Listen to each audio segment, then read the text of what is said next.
Welcome to the Unfucked podcast. Stuart is founder and head of programming at Elevate in Singapore. He has an MSc Strength and Conditioning and a BSc Strength and Conditioning. He's a competitive weightlifter with an acute technical understanding of biomechanics and athletic development. I met Stuart in 2016 when I was working on Justice League in London. We trained and competed together, and I was humbled many times by his methodical and precise movement and his impressive natural strength. After we finished that job, we moved back to the US, and Stuart and his wife moved to Singapore, where he has been ever since. We've kept in contact here and there, but mostly went our own way, and it has been interesting to see where our worlds collide, despite the distance. When he started posting long-form content on coaching and fitness, I knew it was time to sit down and talk, as we have both developed in very different ways over the past 9 years, but have a lot in common as we have both continued to develop athletes and clients. I admire Stuart's outlook on fitness, and I would say in many ways is very much like my own. We both have a profound love for weightlifting, and we both have bumped up against the limitations of the standard model of training. In this episode, we discuss the role of choosing a platform to highlight our unique way of communicating instead of choosing one based on popularity. We cover the role of storytelling in the skill of coaching, the shift from objective-based training to long-term outlooks, defining strength, and most importantly, how behavior plays a central role in developing ourselves. For more information on Stuart and a link to his long-form content and his Substack, please click the links in the show notes. I hope you enjoy the episode. Without further ado, Stuart Diplock.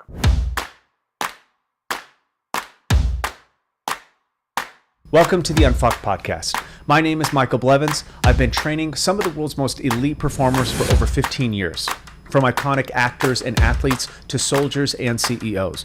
I'm an entrepreneur, an athlete, and an obsessive when it comes to human behavior. Man looks in the abyss.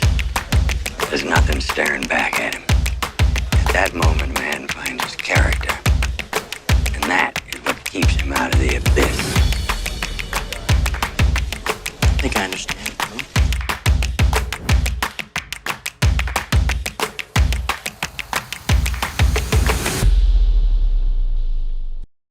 Fitness can obviously appear fairly superficial, right? Like it's not that complex when you look at it, at least from the cultural standpoint. People are just like, I need to get fit, go to the gym for an hour, have a trainer tell you to do some stuff, eat some chicken and rice, and then you're like on your way.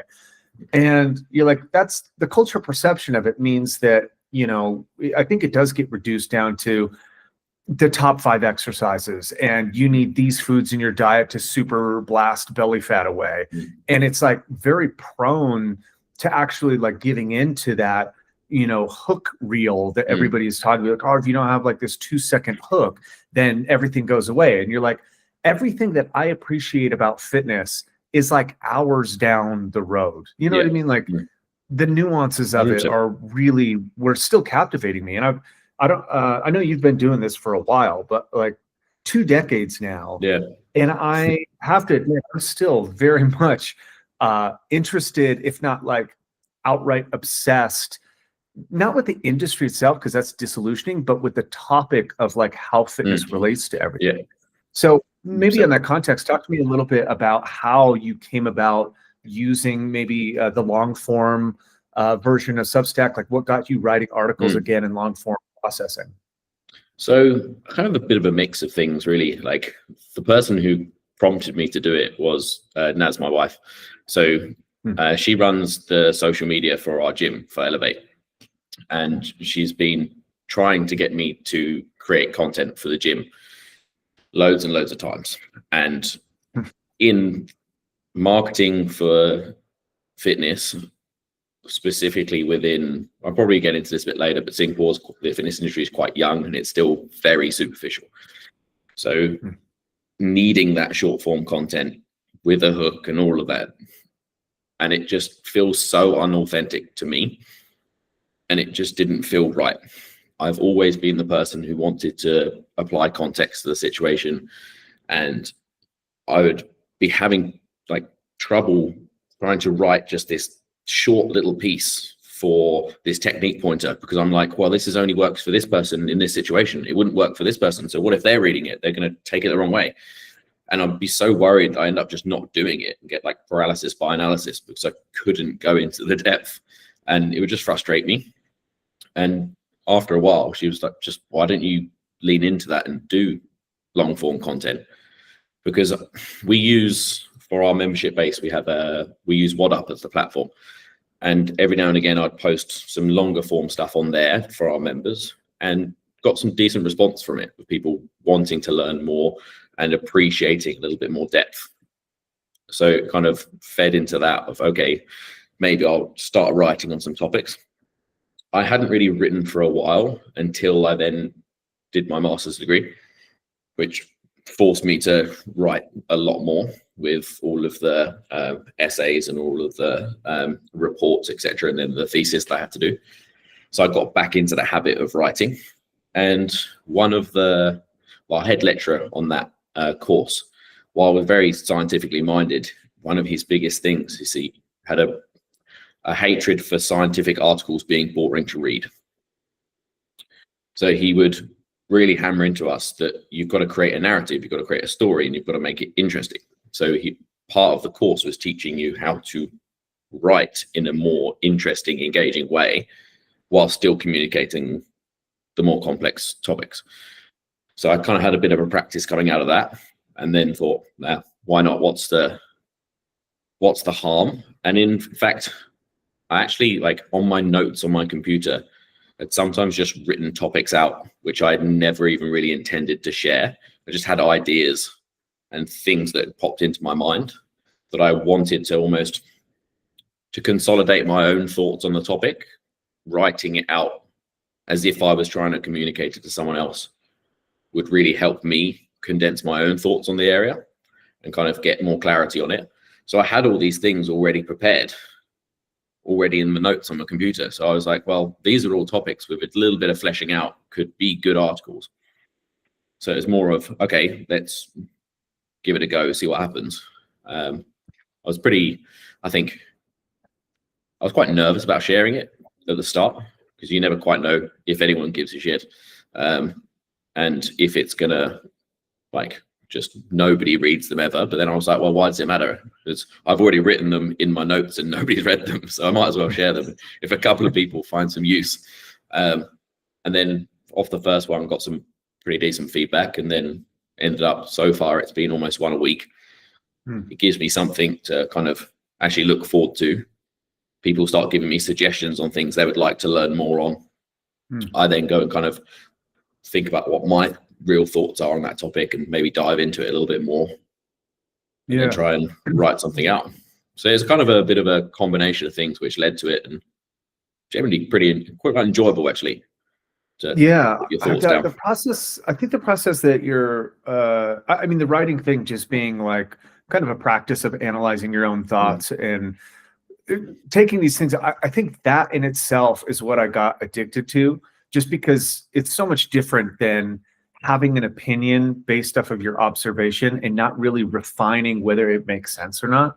And again, I'll go two ways on this, because obviously writing is my like thing, but I also see, you know, it's what form appeals to me, like how somebody can articulate their thought and bring it into story a lot, like you said. And I think that's great that somebody actually was like, you know, this doesn't have to be boring. Yeah. And I think that's kind of what first started fascinating me about, you know, reading something. There's this author, Murakami, a Japanese novelist. When I was in grade school, like I was complaining to my English teacher about the book we were reading. And I think it was like Black Boy or some kind of like, you know, slavery topic. And, you know, so the language was what it was from the American South. And my argument was like, why would you try to teach me English based off something that is not English, right? Yeah. Where the rules are not apparent. And, you know, it's just being I would say a kind of like rebellious kid, because it was just a shit book. But he just like took the book from me, and I was like, oh no, I'm going to get in trouble because I'm not necessarily like a good student. And he handed me Murakami, and he was like, this book's for you. And I was like, okay. the first chapter opened, it was the book was called Hard-Boiled Wonderland in the End of the World. And this guy is describing how he counts change in his pocket. And I'm telling you, it was like a page turner. And I got done with that. And I was just like, why would I ever read anything boring again? And it's not like the topic was interesting. It's that it really brought you into the world. And this is, something that took me a really long time to understand after studying it. It was not just the topic of fitness, because I think people, we know like it's there. There's obviously still stuff to be discovered, and we'll get to that. But I think, like, for the most part, it's not that hard to figure out the tenets or the energy systems or how to use fitness to enhance your life. But all of it is such shit. You get like some of the best weightlifting coaches or some of the best sport coaches, and you read their books, and you're like, oh, okay, like you have no way to sell or package your idea. Therefore, they're next to worthless, to be honest. Yeah. And this is kind of, have you heard of a guy? His name's Will Storr, a pretty famous author in, I want to say out of the UK, but he wrote a couple different books, and he used to write kind of about screenwriting and the story arc and mythology, kind of the Joseph Campbell topic. Well, he recently came out with this book, and it's really about selling, and you're like, why would I look at that? But in reality, selling is quite literally what we're talking about, which is like, I have this idea and I want somebody else to agree to it. Well, that's selling, right? We're agreeing on the value of the idea in the exchange of it. So he's saying that, humans are very interesting in how they process information, as opposed to, like, there's this term in, I want to say it's German, it's Umwelt. Umwelt is kind of the cursory sensory experience that an animal or a conscious being can interact with the world with. And so, like, obviously, like a bat, echolocation or sound, and a fish is like kind of vibration, and a dog is smell. Well, his argument, since we have like 5 senses that usually become kind of like, become enslaved to our 5 senses, he says there's another thing that people miss, that it's how people interact with the world, and that's through story. Our Umwelt is story. So we can only really process information if we understand the trajectory of an act, right? This first, second, and third act. That makes a lot of sense, actually. Like, just that concept makes a lot of sense, because everything that is sold well has a story behind it. Everything that's popular has a story. All of the brands that are doing well currently are the ones who are storytelling best. So it makes a lot of sense. What was the book called? I'm going to make a note of that. It's called A Story is a Deal by Will Storr. And to be fair, it's like most pop culture books. There's like, it probably could have been a blog post, but it gets repetitive. But he's a phenomenal writer. He does recover this idea, and it becomes kind of interesting because it threads the exact same thing. It's like, it's almost like, you see competing ideas in the market, right? Like, this would be a great example, having to do with fitness. We like, what the fuck makes high rocks so captivating to people, right? What is because to us, and to be fair, I've done one, you've done one, arguably, right? Yeah. Okay, like, great, that's super fun, actually. Like, I enjoyed it, but the obsession with it, I still struggle to wrap my head around. When I was in America, I had a chance to meet the creator of it. She was actually training. You probably, we used to go to this gym all the time, CrossFit Mallorca. Now it's called Choice Training Club. Well, they were like one of the first. Rob was like one of the first to really like dive headfirst into high rocks. I don't know what he saw, because when he was talking about it, and I was like, really? It's just like, it seems like remedial fitness to me, expressed at a high degree. No offense to anybody that like does it, but it just seems kind of weird given the context. And then I went down there and I saw the story that they were like threading together. And that was really, oh man, they have weaved in something that is, here's the weird part, is like, I think they weaved in the arc of a hero, but they've made it accessible to the average person. Yeah. The accessibility, something I've noticed with the members at our gym and the population in Singapore specifically, and Asia, where it's really taken off. Like, it's ridiculous over here of how popular that has become. As in, like, the Singaporean government actually subsidized Hyrox to take over the national stadium because it brings so much tourism in, and they put a lot of money into it. It's people who didn't play competitive sport much when they were growing up, and now they've been given this outlet to almost live their childhood dream of being an athlete, and they get told that they're an athlete, they get to behave like an athlete, and they get to experience that, like, the enjoyment of doing something athletic, which is great. Like, we remember when we were competing all the time, there's so much enjoyment in that, there's so much drive behind that, but without really needing to have the genetic skill set of being a weapon to play high level sport. Without having to put that much training in, they can live a pretty normal corporate life alongside it because it's so accessible. It gives them all of the taste of being an athlete without having to make most of the sacrifices. Yeah, that's probably a really great way to put it. It's almost like, and again, I actually really enjoy it. I respect their marketing for it. I respect the explosion of it because I'm not one of those people that thinks that fitness has to be done my way. Like, I do appreciate almost all forms of it. I don't care how people are interested in it. So when I say this, I mean it like kind of, it really is kind of like cosplay for athleticism, right? Like to a large degree, because there is no barrier to entry. It's just there's still effort. You still have to finish it, or you still have to partake. Which is it's not easy to complete. It's still a challenge, and I think I agree with you completely there. Like, over here, it's got a lot of people into doing fitness and doing activity who weren't doing it previously. So net positive, massive.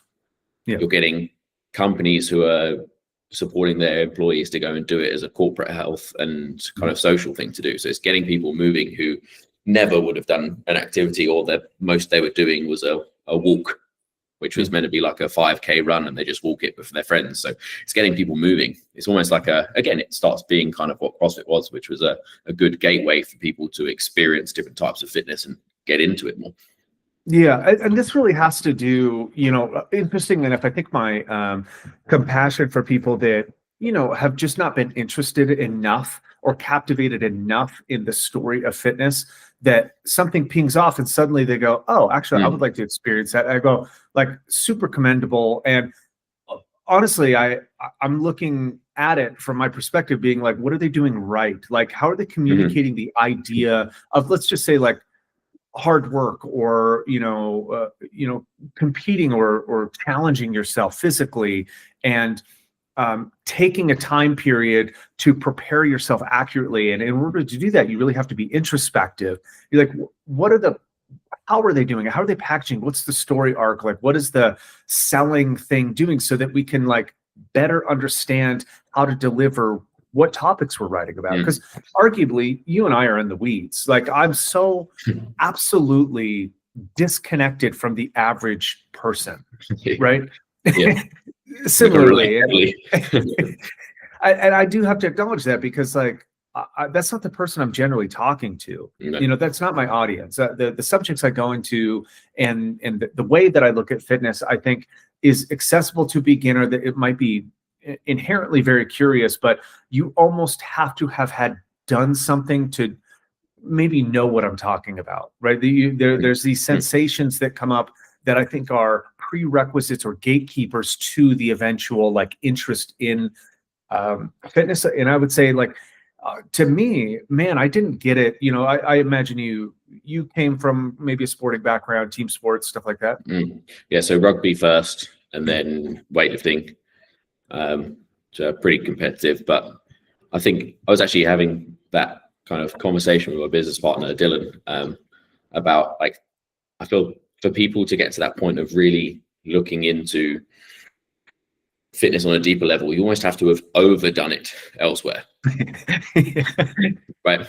So we're in the same boat of just, like, pushing ourselves competitively in functional fitness to the point of our body basically being like, we've had enough, you need to stop this. And then you almost come out the other side and you're like, well, there's more to this. There's, like, now I've stopped doing the competitive side of things, and I'm not prepping towards this specific date. But I want to do these things still. I know this is good for me. I know I want to do it. I find so much joy from it. But if it's not for I kind of had that real moment when I decided to stop weightlifting. That kind of like, who am I moment? When like that's what I'd been for. I've been a competitive athlete since I was 15. I was probably 28 when I was like, okay, like got to start focusing on career a little bit more. After the weightlifting thing was like, yeah, it was not giving me what it was. The juice wasn't worth the squeeze when I couldn't demonstrate a lunge in class because my patella tendons hurt too much. And I was like, nah, this is time to move on a bit, time to grow up. But then it was a real period of time of trying to figure out, okay, what do I do? Why do I do this? I did a bit of bodybuilding, which I actually like really learned a lot from and really enjoyed that process of like moving from task completion to being really focused on what I'm trying to get out of that specific activity. And that, because weightlifting and CrossFit is very task completion orientated.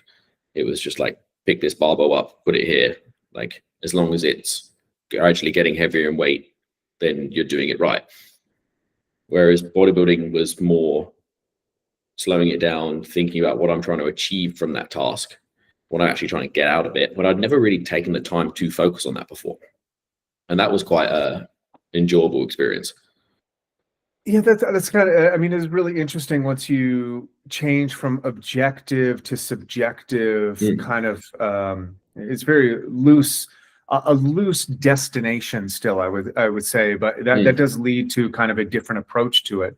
I think you're right. Like, man, the identity thing is very real. And I think, we see this in other athletes. Obviously, we've worked with, probably professional athletes, at least in the same categories or whatnot. And it makes total sense once you actually put it together. But anybody looking from the outside sees this as such a ridiculous premise to identity. But when you really shape it together, I think this is kind of like to bring it back around, like how I look at fitness now is quite literally kind of the physiological threads that start to change how we feel and change how we think about things. Now, when we pick it up in grade school, which I didn't, I started skateboarding and doing martial arts, but it was not competitive. I didn't start getting competitive until I was kind of like in my 20s, looking to like prove that how I was training was like being, effective. And I was like able to put things together. And it really wasn't out of a sense of, I wanted to compete and show that I was the best. It really had to do with like, well, I want to take my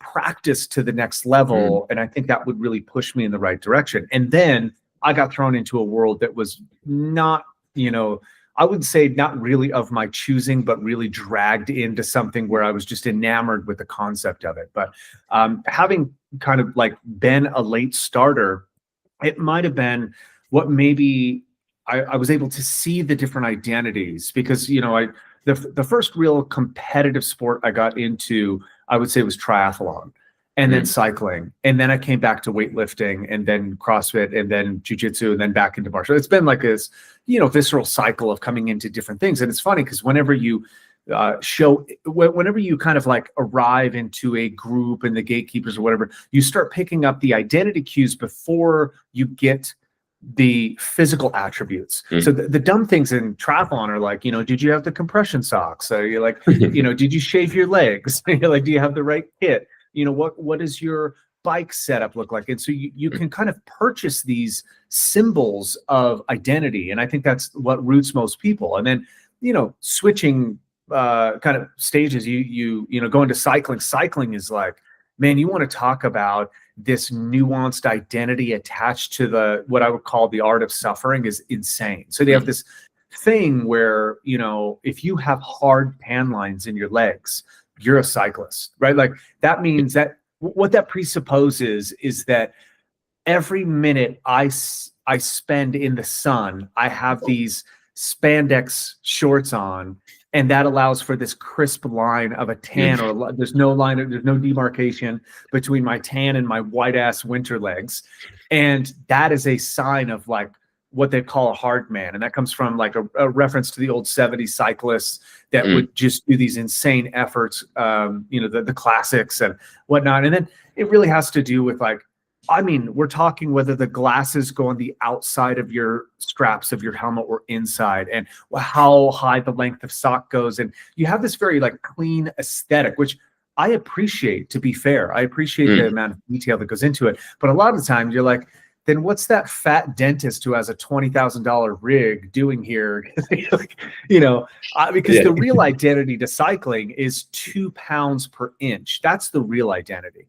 Right? Like if you're 6 foot, you're 150 pounds, that's it. Because if you're not that light, you don't go fast. And therefore that was like, how I proudly say I developed kind of one of my first eating disorders, and I would call it ordered. I don't think of it as a mental disease, because I was actually just very controlled with my diet, but me trying to get down to 170 pounds at 6'2". And that's where, I crashed, wrecked, destroyed my elbow, and basically had to reconsider, like, I'm not even getting paid for this. Like, what am I doing? Yeah, what is this? And then, that loss of identity, like you talked about, was like, oh, okay, yeah, I'm still looking for something. Like, I'm still looking to be maybe appreciated, or I'm still looking for this, like, I want to belong to a culture and be respected. And that, okay, as long as I understand this becomes a conscious choice. And that directed me to, well, what are the aspects that I want to be respected for? And that's where I came to, you've talked about this as, in your article on behavior traits. This is really what led to the first kind of concept of me seeing behavior, a trait linked to kind of the activity we're involved in. And it really had to do with like looking at how athletes in endurance sports tend to be versus how athletes in CrossFit tend to be. Like, to be fair, like, they in jiu-jitsu and like the whole gambit. And I've seen there's a spectrum here that just makes sense to me, where I get like, an unbalanced, I call them unbalanced athletes, right? Let's presuppose, you don't have to agree with this, but I suppose that humans are like the most general athlete in the animal kingdom, right? We have this ability. We have an ability to also like gear our training to build attributes that are deficiencies. And this leads also to what I would talk about the Soviets, really discovering, which is GPP is the foundation of everything. And when you miss that, you really mess up an athlete. But for sport at a world-class level, we really have to look at, what are the behaviors required to win the sport, and then the underlying mechanisms. And what I found was, like, just as a like contextual note, everybody's going to get mad at me for this. If ultra athletes tend to be very unbalanced, but they exhibit traits that are also unbalanced. So this is a weird one, but they tend to be more cynical. They tend to not trust people. This is and they're very like lone wolves. On the opposite side of it, you have like CrossFit tend to be very communal, but very like ADHD, like they're very like, they can't keep track of their thoughts. They're very busy bodies. They have kind of this running mental loop that's happening. And to be fair, you see a lot of autism in jiu-jitsu because of the innate problem solving that's attached to it. So there's behavior traits that are attracted to a sport, and then there's behavior traits that are developed by a sport. And so I kind of set out on like, I want to figure this out. This is like so bizarre to me. So that's really what has driven me the past, I would say, 7 to 10 years, has been like, just this isn't about the heaviest weight lifted. This isn't about the shiniest abs. This really is kind of a precursor for how we want to approach the world, if that makes sense. It was for me, it was a kind of observation. Started with just observations on groups of people I was coaching, and just kind of why could certain people just push through more discomfort than others when they weren't physiologically superior, and then other people who were physiologically had the necessities to do that thing. Why couldn't they do that thing? Why couldn't they suffer in that particular task? It was a bit of a realization in myself as well. Like I used my CrossFit career, like why could I tolerate a 3-minute suffer fest and put myself in an absolute hole in that? But if you asked me to do a 20-minute row, I would bitch out at 10 minutes. Like, why was that? Like, if just tolerating discomfort was just tolerating discomfort, then that would carry over. Why can I do certain domains, not others? Why was I so confident approaching a heavy barbell with no fear to it, but can't sleep the night before I've got a 60-minute assault bike test? So it was that kind of seeing it in myself and just being curious of that, and then seeing it in other people as well. And then coming across your writings on it and some conversations you had on your podcast, actually, and then kind of thinking along those similar lines of just, this is really fascinating about, at first, seeing the different camps that people kind of gravitate towards, and then being okay, then if the people naturally gravitate towards those, can you take that person from that group, put them in this one, will they develop that? So it's like, I've been trying that myself. I've moved towards some more endurance training, which, you know me from meeting me 10 years ago, was never the strong point. So trying to develop those and just having those moments of sitting with discomfort and the mental battle of just continuing and just repeatedly telling yourself, like, no, we're going to continue. I want to stop, but I'm going to continue. And in just seeing if it's developing because it gets easier because I get fitter, or do you still have those same conversations with yourself every single time, and therefore you're developing a trait instead? I'd hate to spoiler alert this to anybody, but you're like, the conversation is always there. And that is kind of you do go faster, right? You do go longer, you do lift heavier, but essentially we're just moving the line at which the conversation does happen. And that's this internal dichotomy that I think, not very, okay.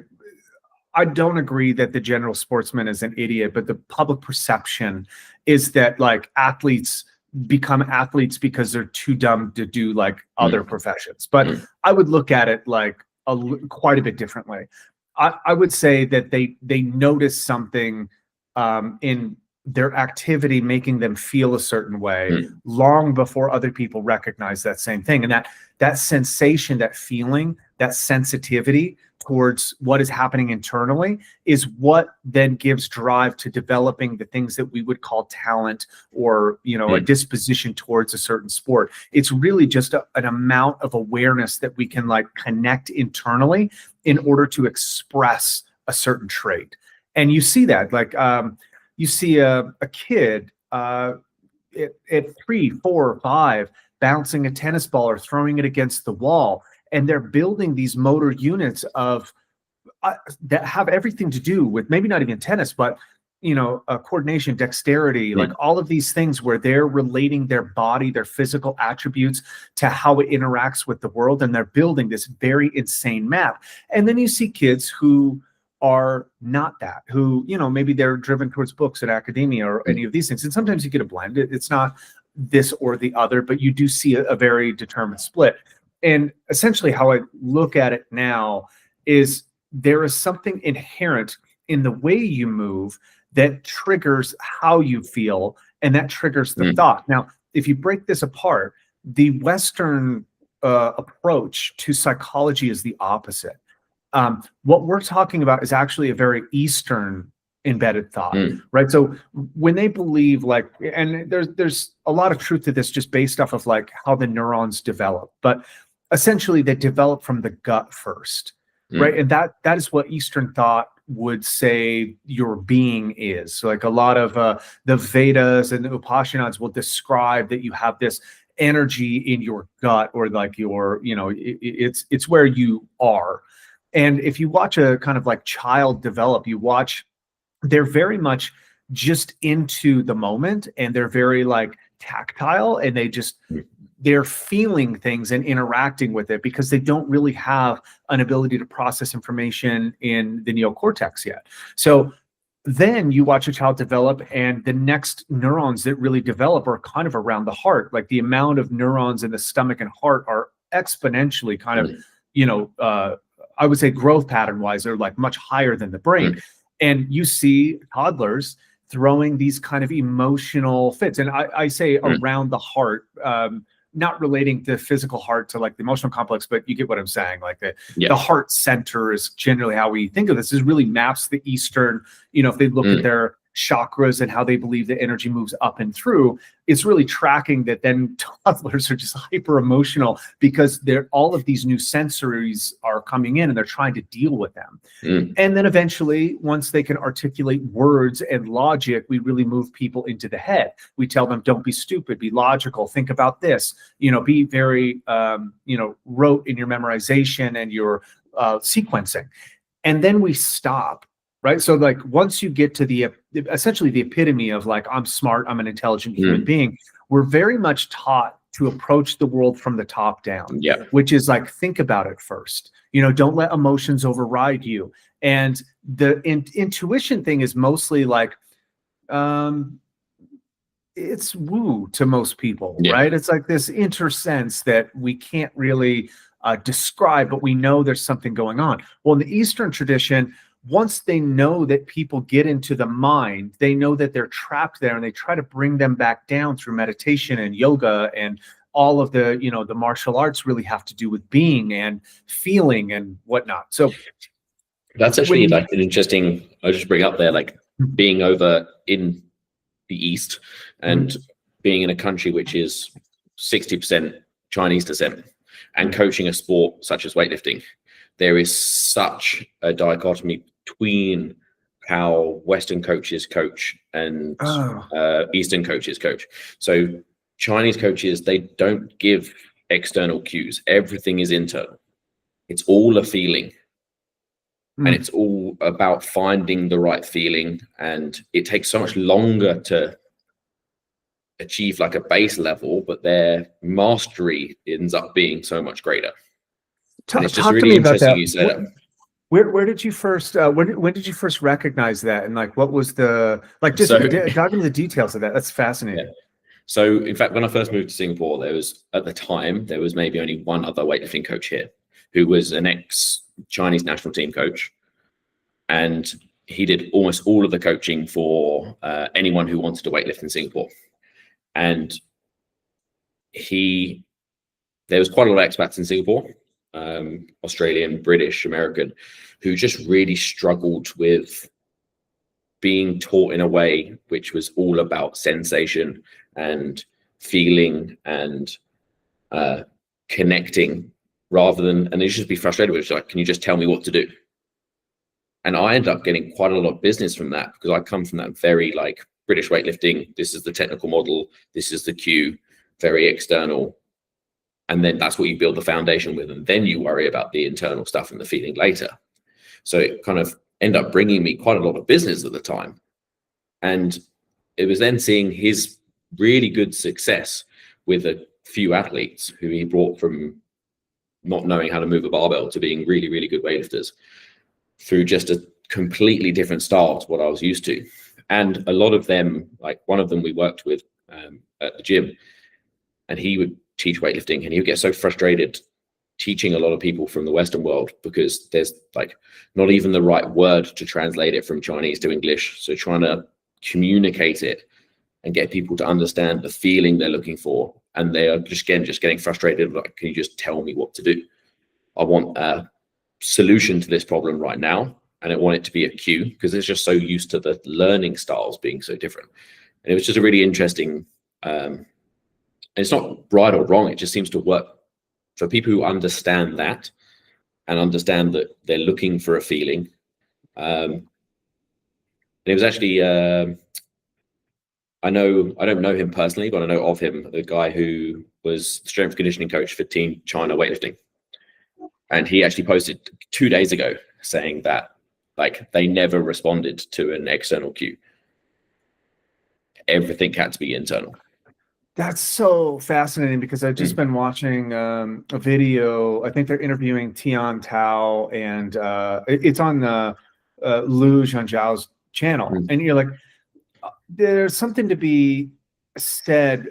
He was talking about just his perception of ability, right? And it really had nothing to do with the mechanical Western mind, which is like, this is kind of, if anybody had any clue as to how important your framework for reality is on whatever you do in the world, when you start intermingling in cultures, you really see the different approach, right? And language is like the first thing that I look at from cultures that like develop sports. I look at how they rank language into how they teach things. And I noticed something very, very similar, because I imagine like you would see the same thing being in the East, but I saw it when I was in Hungary and in Bulgaria. You know, I saw in Hungary, they teach this concept called aspantoshit, in which means like it translates to focus. Like, oh, you got to focus, right? And every American would be like, yeah, I get it. And you're like, that isn't what the word means. The word means all points come to one. And you're like, that is such a different physical aspect of attention, rather than we're usually trying to tunnel our way, as opposed to bring things around to a singular point. And I think this is what fascinates me about, you know, getting back into like thinking about where these things come from. Can we rearrange? The big question for me is, can we rearrange our structure and model of what is happening in order to get better outcomes from it? Because arguably we've adopted so much inherently that we don't understand, or we have a difference of objective. And like you were saying, like, you know, the objective difference being, you know, weight on a bar or speed within a combination of exercises. Once that objective leaves, you have to kind of re-understand a subjective nature. And physical expression, I think that my biggest problem with the model that we have, I think the biggest problem that we have is that it is so objective based that we lose the script, right? Like it's about winning medals, and there's nothing wrong with that. Like I will talk about this just being a problem, because the average person sees the expression of fitness as only related to a sport. And I think that is the big problem. Like, I think that's where they think in order to do X, you have to do Y. And if you're familiar with this term, this kind of switched it for me. There's this word, autotelic, which is like a Greek word that means for the sake of, right? So like, essentially I'm doing something for the sake of doing it. And there's an amateurish love of an activity that is without boundary. And I think this is actually a very Eastern concept, which is like, you know, a Western person sits down to meditate and they get frustrated because they're not going anywhere. And in the East, they're like, no, the point is to go nowhere. And it's like, I think we do a lot of, and I have to overwrite this myself, so I talk about it quite a bit, which is like, we have been indoctrinated to hustle and achieve and make the next level and lift the heavier weight, go the faster speed. And then once we get to the pinnacle of that, the identity goes away, because I'm no longer proving myself on my ability to quote unquote progress. And this is something I've been like discovering lately, is this cycle of, you know, this is what I think this is fascinating, which is like, you know, periodization, block periodization, all these things are like the tenets of sport development or skill development or physical development, except they're not real, right? Like linear periodization was proven to be very ineffective, you know, as soon as, you know, Metlev and Verkhochansky and these sorts of scientists were like, oh, this doesn't work anymore. And that's because you don't really have this graphable line to progress. Biological adaptation really hijacks that. So I think what really turned the corner for me, and coming from, you know, I weightlifted in Bulgaria, which was an insane experience. I had this lady, a body worker named Stoya. He was like, oh, my girlfriend weightlifts, because he's like watching me in the gym, and he was feeling, funny enough, he felt my traps, and he was like, oh, you're a weightlifter. And I was like, yeah, I lift weights. And he's like, no, like snatch and clean and jerk. And I was like, yeah, I'm like obsessed with those. And he was like, yeah, I can tell the tissue has a quality to it. I totally ignored that and just went, man, what a weird dude. But he could tell by touching my muscle to see like the quality of tissue. It was related to the explosive, obviously, like lifts. And he was like, oh, my girlfriend's a weightlifter. And I was like, oh, that's cool. Does she just do it for fun? He's like, no, she's the 63 kilo world champion. And I was like, And I was like, can I learn does some from her? weightlifting. Yeah. And I was like, can I learn from her? And he's like, she doesn't speak any English. I was like, I don't care. Like, I just, so she came into a session into the gym that we had set up in Bulgaria. And she was like, literally the only thing she knew how to say was too slow. You're too slow, too slow. And I was, at the time, I was really struggling to like snatch my body weight, which is like 205 something. You know, I could get it every once in a while. She was like, what's your like max? And I was like 205. And so I like put it on in pounds, because we shipped all our weights there. So they weren't in kilos, but like 92 or something like that. And so I load up the bar and I like miss it. And she's like, well, yeah, you'll never get that. You're too slow. And she just said too slow, but she was just like, yeah. And so she grabbed it, she picked it up and she goes fast. And from a hang, she did 5 power hang snatches. And she probably only weighed 70 kilos, right? She's about, her like fighting weight was like 63 kilos, but I just watched her do a set of 5 and I watched the speed up of the bar and I was like, I do not understand anything about how you're generating that much power. But that concept of coming from, I started really looking into like Bulgarian methodology, which is, Abdijev, nobody gets into weightlifting without understanding the Bulgarian influence on it. And that will lead you back to the Soviet system. So this is the really weird part, because it took years to really send this home, which was like, the objective of the Soviet system is so much different than what we try to do with sport, except we use all of their methodology and model. And you go, realistically, when we look at it, this drives me crazy to this day, is like, if a 60-year-old lady comes into you and she's like, I need to get stronger, we're like 5x5s, or, like there's some kind of like notion at some point where we need to increase their, we define strength by, the maximum contractile force in this, movement or expression. And we like put people through these exercises and we basically, block periodize them up to a artificial peak without any of the other concepts involved. And realistically, when you look at it, first of all, the proletariat was not concerned with the health and longevity of the individual that was into the system, right? No, I think it was shit. It's been a really interesting like journey for me, coming from like straight from school to undergraduate in strength and conditioning science, which is just periodization models, physiology, biomechanics, studying physiology and biomechanics for sports performance. And it was just all about like year-long plans, macro, meso, micro, just progress towards. And I love it because it fascinates me. But then I never really worked with that many athletes. I then moved into general population people. And there was just a really large period of my career where I was doing what I knew to be right, but it didn't feel right. Because people were getting results, but they wouldn't keep the result. They would get strong, then they would obviously go quite strong, because how I defined strong at the time was how much you squat and deadlift and etc.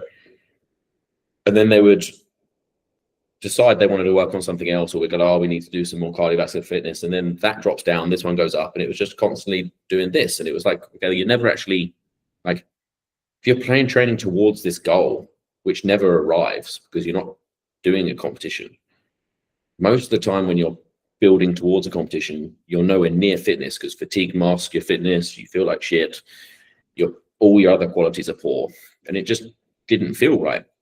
And it was a real realization after a while of like, hey, like none of these concepts are wrong, just going about it the wrong way. And can I find a way of helping people be pretty competent all of the time, feel good most of the time, and gradually progress in everything they want to? And what does fitness mean to them as an individual, rather than what have I put on them of, okay, yeah, this is what strength means. It's okay, but what does strength mean to this person, when it actually just means like, I don't want my back to hurt when I pick my grandkid up. They don't give a shit how much they deadlift. So it took like, honestly, in reflection, a worrying amount of time for me to kind of transition that mentally, because it just, all of my education was just that. Yeah. And it was, and partly, I think when I moved to Indonesia, I was very lucky to train with the Indonesian weightlifting team. who are like some of the best in the world now. Yeah. Multiple world champions, Olympians. And it was speaking to them, watching them be the best in the world and having no idea about programming progressions, periodization, nutrition, nothing. They just like, okay, you finished your snatch and clean jerk. We'll do some squats now. Okay, how many reps? I will do 5s today. And it's just like, there's not a thought behind it, but there's not like a year-long plan written down where they're building you through phases. It's like your legs aren't strong enough, so we're just going to do some squats. And that's as the extent to which of the thought process behind it. And they've got like, I was there with the time it was Echo, who was like, was he 62 kilos, snatching 142 kilos. And we did national championships there because Naz competed, and they go outside after weigh-in and eat food from a food cart on the side of the road. And he's an Olympian. Like, at the time, he was silver medalist at the Olympics and world champion. And Naz, who'd done the competition, had some oats meal prepped. She was like, I'm too embarrassed to eat these. I'm going to eat the food cart food too. Because it's just like it. And it was like, wait, what are we like? We're just doing this all wrong. Like, is there more to this? So it was, it took a long time to have those thoughts and like to change your mind on it when you've just kind of, and like you said, nothing, it's not incorrect. No, it's just put in the wrong context on the wrong people. And everything is taken from professional sport and then just applied to general population. Yeah, just reduced down. It's almost like the worst MLM ever, right? So it's the worst like Ponzi scheme that we've had, which is, again, it's not wrong. It's just conceptually wrong. So I like all models are wrong. Some are useful. Has helped me really like bridge the gap to know like, well, how is my question is always, especially when somebody's like, has a format for whatever they're doing. It's like, who's it for? Who wrote the rules? And what are you trying to achieve? And realistically, here's what dumbfounds me, because I agree, the Soviet system basically advanced us like 2,000 years, right? Like there's this time period. You have like, Chinese scrolls depicting weightlifting for soldiers in maybe 2500 BC. And then you have kind of similar thing at the tombs of Beni Hassan, which are, mostly wrestling, but there's also like, it looks like maybe what looks like the first clean and jerk with a sandbag or some kind of weighted implement, and mostly wrestling. And then you have kind of the Greek tradition. In between there, you have something really interesting. It's called the Kolki Halls of War Horse Training. So this is like 1500. I'll probably get that date wrong, and then people will like scream it because I got like my history wrong. But there's like somewhere in between there, we see kind of even before humans, we see the first cuneiform. It's describing a 270-day training regime for horses, and it's very specific. And when you look at it, you go, oh, periodization, right? Yeah. And then and they have like nutrition and hydration planned out too. They're like, take water away from the horse on this day, and then refeed him and give him more grass on this day. And then, a long walk. So you have like the endurance system, and then we have sprinting. And then you have like this, it's a GPP program for horses. And that's almost 3,000 years ago. It's like incredibly how old this is. And then we don't really see anything in the development or the written form until you really get into like Greek mythology and Greek philosophy. And then we start seeing like, man, they know a lot about it. And then we get like Milo from Croton. What Milo was doing, with a bull was essentially, that was figured out a long time ago. My reasoning is like, you basically have like, pick up heavy shit, get stronger, up until the Soviets are kind of like, no, there has to be another method to this. We're looking, and the purpose behind it is wild. We're like, we're not at war, but we need to prove that we're the best country in the world. Like, this is an active war. Actually, it's just through sport. And this is the real representation of sport. It is a war machine. And much like the same way that we give children over to fight wars for the elderly on cases of like oil and territory, we're doing the same in the case of giving our children over into a machine that are supposed to like perform on a big stage. The cycling method for the Soviet system, the USMC, is like literally insane. You know, they're pulling millions of people in and selecting 2 or 3 once they get through the system. So we see these 2 or 3 people, and the Western, and arguably, what was it? I think it was like 284 world championships, gold medals, something like that. You know, since the Soviet machine started competing, and I want to say it was like the Helsinki, the 52 games or something like that. That it was like peak, obviously going to be like Cold War era fighting, you know, Western civilization through the expression of sport. So now that we understand the context, we understand like, well, what were they developing? And they were like, man, they were really discovering 2 major concepts about specificity, the SAID principle, which is like, you know, the thing that you'll learn. And the other thing that we just kind of shoved under the carpet, which is talk about accommodation, unless you're like at the peak experience of a world-class athlete and you're trying to stave off accommodation in order for them to like peak at a higher rate. But those are the 2 like major discoveries, and everything under that. And then obviously the shock method, where we're like, you know, looking at, you know, the plyo effect of tendon, connective tissue, and muscular tissue. And these are really the principles that they ran with. Here's what's weird. We love that. We looked at them on stage and we go, what do they do? They're obviously doing something right. So we adopted all of the structure, like you're saying. You're like, periodization, here's the schedule, here's the like 100-day chart of what this athlete should do. But then when you really go back and look at how the coach, Abdijev, or any of these guys work, on the day, they're like, do a set of 3. Now it looks like shit, put it away and go home, right?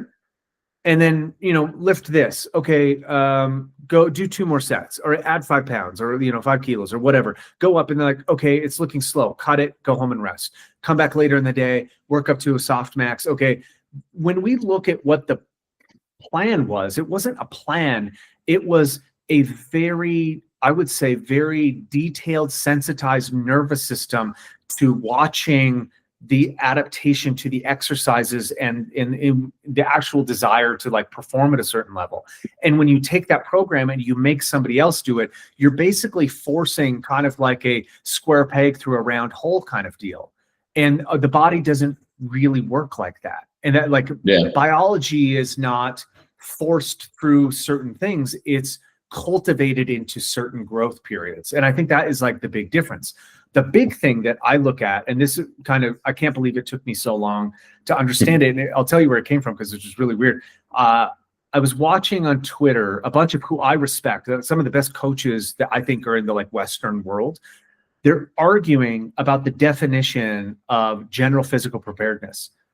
And none of them could come up with a definition for GPP. So therefore, they basically claimed that it didn't exist because they couldn't define it in terms of SPP. And really, when you look at the Soviet program, there were 2 programs. You had 10 years of GPP in order to get athletes up to a certain point.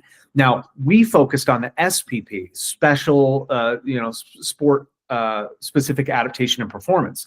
We apply that to our athletes, but we're missing the entire 10-year base of like, you know, priming the system, making sure they generally have the capacity to move, the flexibility, the range of motion.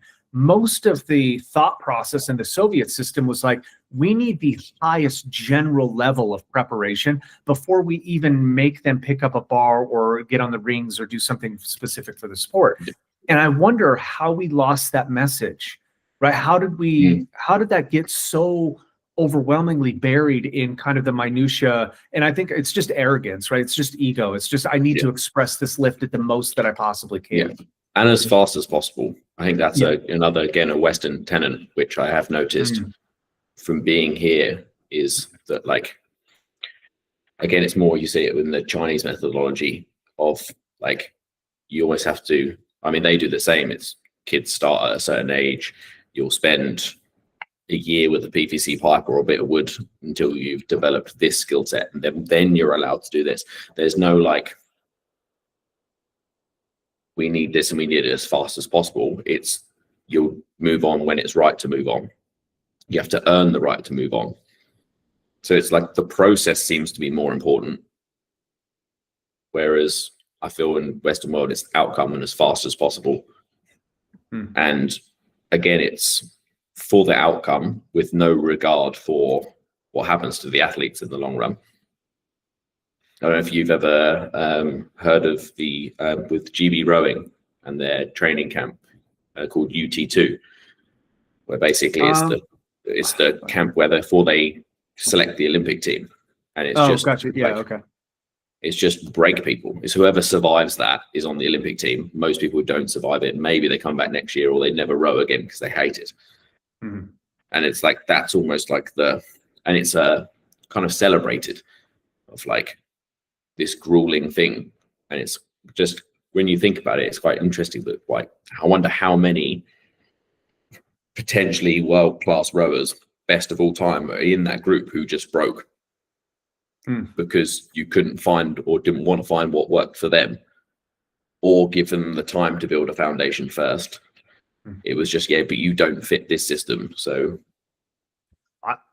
to be fair, I would say when you look at like American sport, you're essentially describing football, right? Like which is like take these. This is really wild too, because in any other sport that I've ever been involved with, you want the athlete to remain as small as possible for as long as possible so that they can develop maturity, instead of like then going up weight class sports, I should say, right? Like even in rowing, you want to be under 165. You max out your category first. Yeah, exactly. And in America, we take kids that are 15 and 16 and we tell them to drink a gallon of milk today and eat a loaf of peanut butter jelly sandwiches, because if they're not like 300 pounds by the time they're in high school, that they have no chance of making it to the pros. So that they're underdeveloped and they're specialized very, very quickly, which is, you see the kind of butter churner that is American sport. Yeah, early specialization is a huge issue. A huge issue. I think actually UK is doing pretty well with that. Like, there's a lot of people out there being very good with in the schooling system and education, of understanding that like general preparedness or general skill sets for kids leads to better outcomes. Over here in Singapore, not so good, because there's a lot of schools who offer sports scholarships, and schooling is incredibly expensive out here, similar to the US. Yeah. So parents will go, I'm going to specialize my kid in tennis because they will save me $250,000. That's really interesting. That incentive model is really what's shaping how we view sport. And this is kind of, we do get, parents here who, man, they want their kid to make it.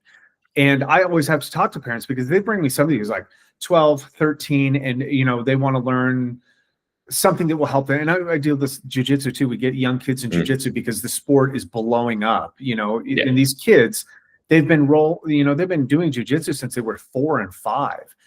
Which is a highly specialized sport. Yeah. And now they're like, okay, now I'm 17, now I want to go pro. And you're like, you need to like chill the fuck out. Yeah. And talking to the parents about it, they're like, well, what would you do? And I was like, I would pull them and make them do other things, right? Yeah. Play soccer and develop them. And, the reason being is like, man, if somebody comes, my usual explanation is like, we have basketball and football, but I usually take like basketball as the example. You're like, who's the greatest player of all time? I'm like, Michael Jordan. It's like hands down, Michael Jordan. He's the greatest. He's the GOAT. And you're like, okay, what was he doing at 17? And they're like, playing basketball. I was like, no, he was fucking around with baseball. He did not give a shit. Yeah. He didn't even pick up a basketball until he was like 17, 18. And then he started. And you're like, and he's the greatest who ever has been. So what makes you think that if the best who's ever done it is doing it differently than you want your kid to do it? Now, we have a lot of data on specialization and how it harms kids, because you're not able to build correct patterns by generalizing long enough. But to bring this into like kind of the fold for like the average person, because I don't really, again, care about sport necessarily. Like it's interesting. I say that, and, we like work with basketball players and whatnot. So I don't want to like think that I don't care about it, but I think about it very, very differently at that level. For the general population, I think they're taking these concepts of high specialty, and then they're running them into, their, first potential peak. And then they get really frustrated because it falls off and there's nowhere else to gain. But you're right, man. When I picked up a barbell for the first time, I was like, I want to get as strong as possible, as fast as possible. You know, I want to see how I can max this thing out, as opposed to, and I use this as the analogy a lot, like if you had 10 minutes to build a structure out of popsicle sticks, right? It would look a certain way and you would do your best. And if you looked at that structure, I'd be then like, hey, like, what if I gave you like an hour? Would it look the same? You'd be like, no, probably not. You'd probably rearrange it. Like, what if I gave you a year? And you're like, well, fuck, then it would, you know, now we're talking like complex architectural concepts used with popsicle sticks. If I give you 10 years, we're talking about something that is completely different, right? So a lot of the times when you ask people, hey, what, like, when do you want to get fit? They're like, next week, like this summer, this whatever. That's just the issue flat out with the industry, full stop, right? It's I think when I came out of CrossFit, I moved into the more personal training space. And that is just I just dislike it to my core of the transformations and we're going to go 12 weeks to get you as shredded as possible. And we just had like large dealings with people who've just come out of those things just so disenfranchised with fitness, terrible relationship with food and exercise. And it's just all because everything needs to happen now. And I feel, especially here with like Singapore being a very affluent place, and people we work mostly with are very used to a transactional experience of I give you my card and you give me the thing. And it's usually very quick, and trying to have that like deeper thought and have the conversation with them. It always amazes me when we have consults with clients and nobody's ever asked them why they do fitness in the first place. It's just immediately into, this is how we can get you to lose body fat. This is how much we can get you, how quickly we can get you to gain muscle mass. There's no like deeper question of why do you even bother doing it? And it all just comes down to how quickly can we do these things? And these are the things you should care about, but it's being told to you by someone else.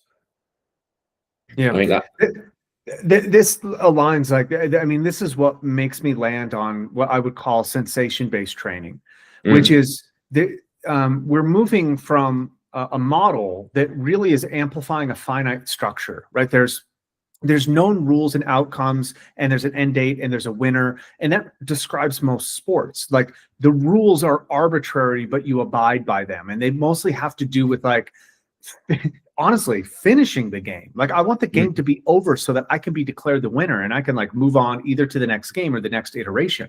Now, if this is what we're trying to do, it is almost an equal opposite intention as an infinite game, which is, I'm not trying to finish. In fact, if the game ends, I'm dead. I'm trying to keep this game going. So like you're figuring out how to stay in play as opposed to end it. And these like opposite intentions are based on the very probably basic concept of goal-oriented. Like people are imagining fitness as this arrival where once I have a six-pack, once I win a high rocks, once I can run my PR 5K, or I get like a double body weight deadlift, or you know, whatever the measurement or the goal is, once I can achieve that, I'll be good. Happiness is on the other side of this arbitrary goal, and it's finite.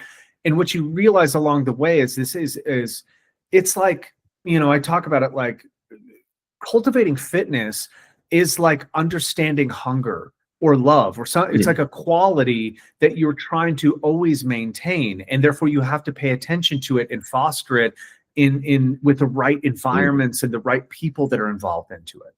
Yeah, I think I saw something the other day which like it resonated quite well with like people seeing fitness as a thing they can acquire rather than fitness being a set of practices you do. Fitness is a behavior that if you stop doing that behavior, you don't have fitness anymore. You have to do those things to have it. Yeah, but you can't acquire it. It's not something you like, I have fitness now. It's no, the behaviors you do is fitness, which I really liked. It's like, no, you need to do these things on repeat and tweak them and find what's right. That was like, I think actually my first article on Substack was titled, Are You Really an Athlete? Yeah, right. And it was on that exact, like the mindset difference between like, you can do athletic things. You can train like an athlete and you can do competitive competitions, but it's the mindset at which you approach your training which makes the difference. Like, is your whole training and all you do dedicated towards improving the outcome in that specific task? If that's what you're training for and that is the goal, then you're an athlete. I'm training is to improve my outcome in this task. If it's to improve the quality of your life as a whole, then you're not an athlete, but you can still do athletic things and take part in athletic activities. But the way you view, this is what I'm trying to communicate to so many of our clients, the ones who sign up for High Rocks is the prime example, because they're doing this training which is really helping them to feel good, reduce the risk of injuries, give them good energy. And then they sign up for our High Rocks and they go, okay, now I need to be this type of fit on this date. And they change what they're doing. And then they're beaten up, they're sore, they're tired. They finished that race and they go, now I don't know what to do with myself. And it's like, well, was that a net positive on your life? Did it help you in any way? Or would it actually detract from what you're trying to do? Because you don't have to do these things. You can just not do a High Rock. Right? They are voluntary. Yeah. But it seems to be like that whole, I need something in my calendar or I won't work hard towards them, which I think for someone who's been doing fitness for so long, that's quite an alien concept to me, because it's actually like one of the key moments for me of a realization of like, there's more to it than physical outcomes, was the training group that I trained with at the gym. They predominantly just do bodybuilding training. And we train together as a group of guys, like proper bro sessions, like chest, arms, kind of the classic. And one of them raised the question, like, if you were to never get a physical adaptation or any more improvement, would you still do this every day? And we all went, yeah, I would. And I think a lot of them meant it from like the enjoyment of the training session, like getting a pump with your bros and having fun. Then afterwards, I thought about it and I was like, even if I was doing this by myself, I would still do it every day. But if I'm not getting anything physiologically from it, then why would I do this every day? Like, what is the real reason for that? And that's when the kind of the real click of, okay, I think it's the behaviors that I developed from it. And that like facing some discomfort and some adversity and voluntarily choosing to confront them. But there was a real moment of like, yeah, I would do this every single day still if I never got any more physical adaptations from this. I think that's that's an autotelia, right? Like that is for the sake of it. And there's something in the recognition or the meditation of going through a practice, even without a net gain, there's still something to be gained. And that's hard for most people to understand because we are transactional by nature. You know, I pay this, I get this in return. I give this effort, it might pay off like this. Well, when you look at all of the transactions that don't work, you start to understand that like, we have bad models for that we try to like generalize, and fitness is probably one of them. It's very hard to talk somebody into spending an hour a day in a room working very hard with no positive outcome out of that, or at least like, you know, that wasn't recognizable in how people treated them. But there is a positive outcome, and that is the weird part. Is like the behaviors and the sensations are so strange. And I would argue the interesting part is like, I think we're both moving towards the same direction, which is I'm getting away from the logical part of my mind that is saying, if I do this, then I get this. And I'm moving into the place which most athletes develop kind of on accident, which is I have to override my logical brain's ability to convince me to do or not do something. Now, most people, when they're, you know, motivation is high and they can think about doing something, they will then feel good about their effort and then they'll give the effort. What you realize in developing kind of like a competitive mindset is like, I have to override that part because I just have to start doing it, and then I will feel a certain way and then I will think differently about it. And that's the model that we kind of like first described, was like, I see each training session as movement first, then decide based off of how I feel, and then that will dictate how I think about it. And how I think about it is the feedback loop for the behavior. So you mentioned some complex behaviors, like, addressing fear and addressing, resilience or discomfort or something like this. And what I've noticed from the sensations, I break it down by energy system because I think that's the easiest way. Like, as the fueling substrates change in the body and the range of motion and the ballistic nature of the, dynamics change, you change really the sensations that are coming from it. And that in turn will start to change the architecture of how you think about things. So, it became probably most obvious through aerobic capacity work when I just saw it so instantaneously. It was kind of like a light went off, and then I was like, cool, and I ran with it, and it really worked. And I was at the time I was writing the manual. Did you read Capacity? Okay. Yeah. A little bit is threaded in that, but when I was writing aerobic capacity, when I was writing it, I was like, dude, what a weird subject to write about. First of all, this is like an amorphous, ambiguous thing that we describe. It has to do with like field sports and CrossFit and this, but not endurance, although it's related to endurance. So I was really having a hard time funneling or even starting it. And what I noticed is, like, in the morning, I'd come in and train. And at the time, I wasn't competitive at the time, but I was going to do this kind of a shooting fitness competition here. And it was on the horizon. So it was like a lot of work capacity stuff. So it's just like, I just need to pick up something heavy and move it around and breathe a little bit. So I started doing these like 45 to an hour and a half long slogs that were just like farmer's carries, lots of work capacity, but not hard. Like, I was sweating buckets, but I was not like breathing out my lungs. And I noticed that, doing these sessions, especially if it's under an hour and it has the right tempo or, perceived exertion, I would then immediately go right into my office and I would start typing, and I would have like, in a couple hours, 5,000 words or something like that. And I'd be like, oh, that's wild. I'm really coming up with some good ideas. And then one day I didn't do that. And I think I had a strength session or something like that. And then I came to the office and I was like, nothing. I have nothing. I can't think. I can't even look straight. And I'm like, maybe I'm just tired, whatever. Well, I came back the next day after doing like one of these grinders, and then boom, it came on. And I was like, oh, weird. I think this has like, I think how I'm moving is really influencing how my brain is working. And it's highly creative. Now, that idea, I would love to say like, man, I ran with it. I was like, I didn't actually, like, I recognized it, but I made of no importance until I had 75,000 words for this entire kind of like manual. And I needed, it's like too much. There's like, there's too much creativity here. I need to like edit this thing down. And I would come in from one of those sessions because I really liked how it felt and it gave me good energy for like writing. And I would go to edit a paragraph and I would delete a sentence and I would write like 6 more. And I was like, fuck, this is not editing. And then it dawned on me like, well, if how I'm training out there is influencing how I'm writing, I wonder if I changed it. Yeah. So strength training for editing days. So here's what's weird.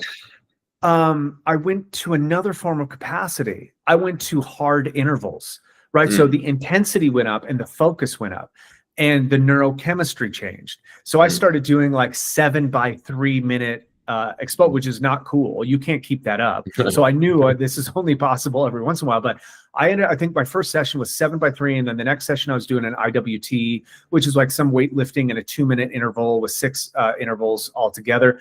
And I would come in and I would chop that thing in half. And it was like, oh shit, it works. And then I, finished it, did whatever. And I kind of was like, oh, that's like a very novel thing that was happening. Creativity and basically high amounts of focus. And I was relating it to like an ability to persist, right? Like this ability to come in and out of adding things and taking them away is really the creation process. And I was like, okay, that's cool. It's novel. And it wasn't really until I was rewriting the strength manual that I understood almost immediately that strength is misidentified by people and that the energy that it fosters is much different than we think. It really does have to, this comes back to like, you explaining the Indonesian or Chinese weightlifters being internally sensitive. Well, it dawned on me in the weirdest way possible. I get a lot of broken power lifters, like a lot of them, these big guys, 300 pounds, 350 pounds that, you know, they're deadlifting in the, you know, 700, 800 pound area. And then they break themselves on the sport because, again, amateur sports is usually jump to the peak expression. They don't do a correct build. They don't correctly, you know, facilitate their capacities or ramp up their tissue. So they have like a 5 to 6 year run and then boom, everything comes apart, which makes sense when you really look at it. But to them, it's very, very frustrating. What I noticed is that this is weird, but they were all overly emotional, right? Like they would start crying sometimes. And how I'd fix the powerlifters, like, you're not touching a barbell for years, dude. You're like done. You know, we're going to do some bodybuilding. We're going to do some endurance work and some aerobic work and mobility. And we're going to get you like moving and then eventually rebuild the system. And what I watched people go from being like hyper emotional to kind of like a neutral and normal expression. So this was like, at first I was like, you know, Erin's a FDN. So she's constantly looking at what chemicals are going through people's bodies and explaining basically like when a man has too much estrogen or they have too much dopamine or not enough serotonin. We can see all of that, but we were dealing with something that was so weird. I was kind of like, it doesn't seem like biochemical necessarily to me. It's like a weird expression of emotionality. And as soon as we got their confidence back and they felt physical again, the sensitivity would drop. And I was like, that's really interesting, until I recognized on like an accidental post that I was writing about, you know, we strengthen, just to like jump to it, we strengthen based off of like the joint and the tissue specifically. So instead of trying to like improve a lift, which is kind of an expression of strength, a combination of strength, I tried to get the specific joint to exhibit strength-like behaviors in ranges of motions that make sense to what I want it to be. And in doing that, I was really like paying attention to a shoulder in flexion, and I was really evaluating, and really what it came down to is like, I can't feel it. I can't feel my flexion. Therefore, I can't express it. And I was like, okay, if I can't feel it, I can't control it.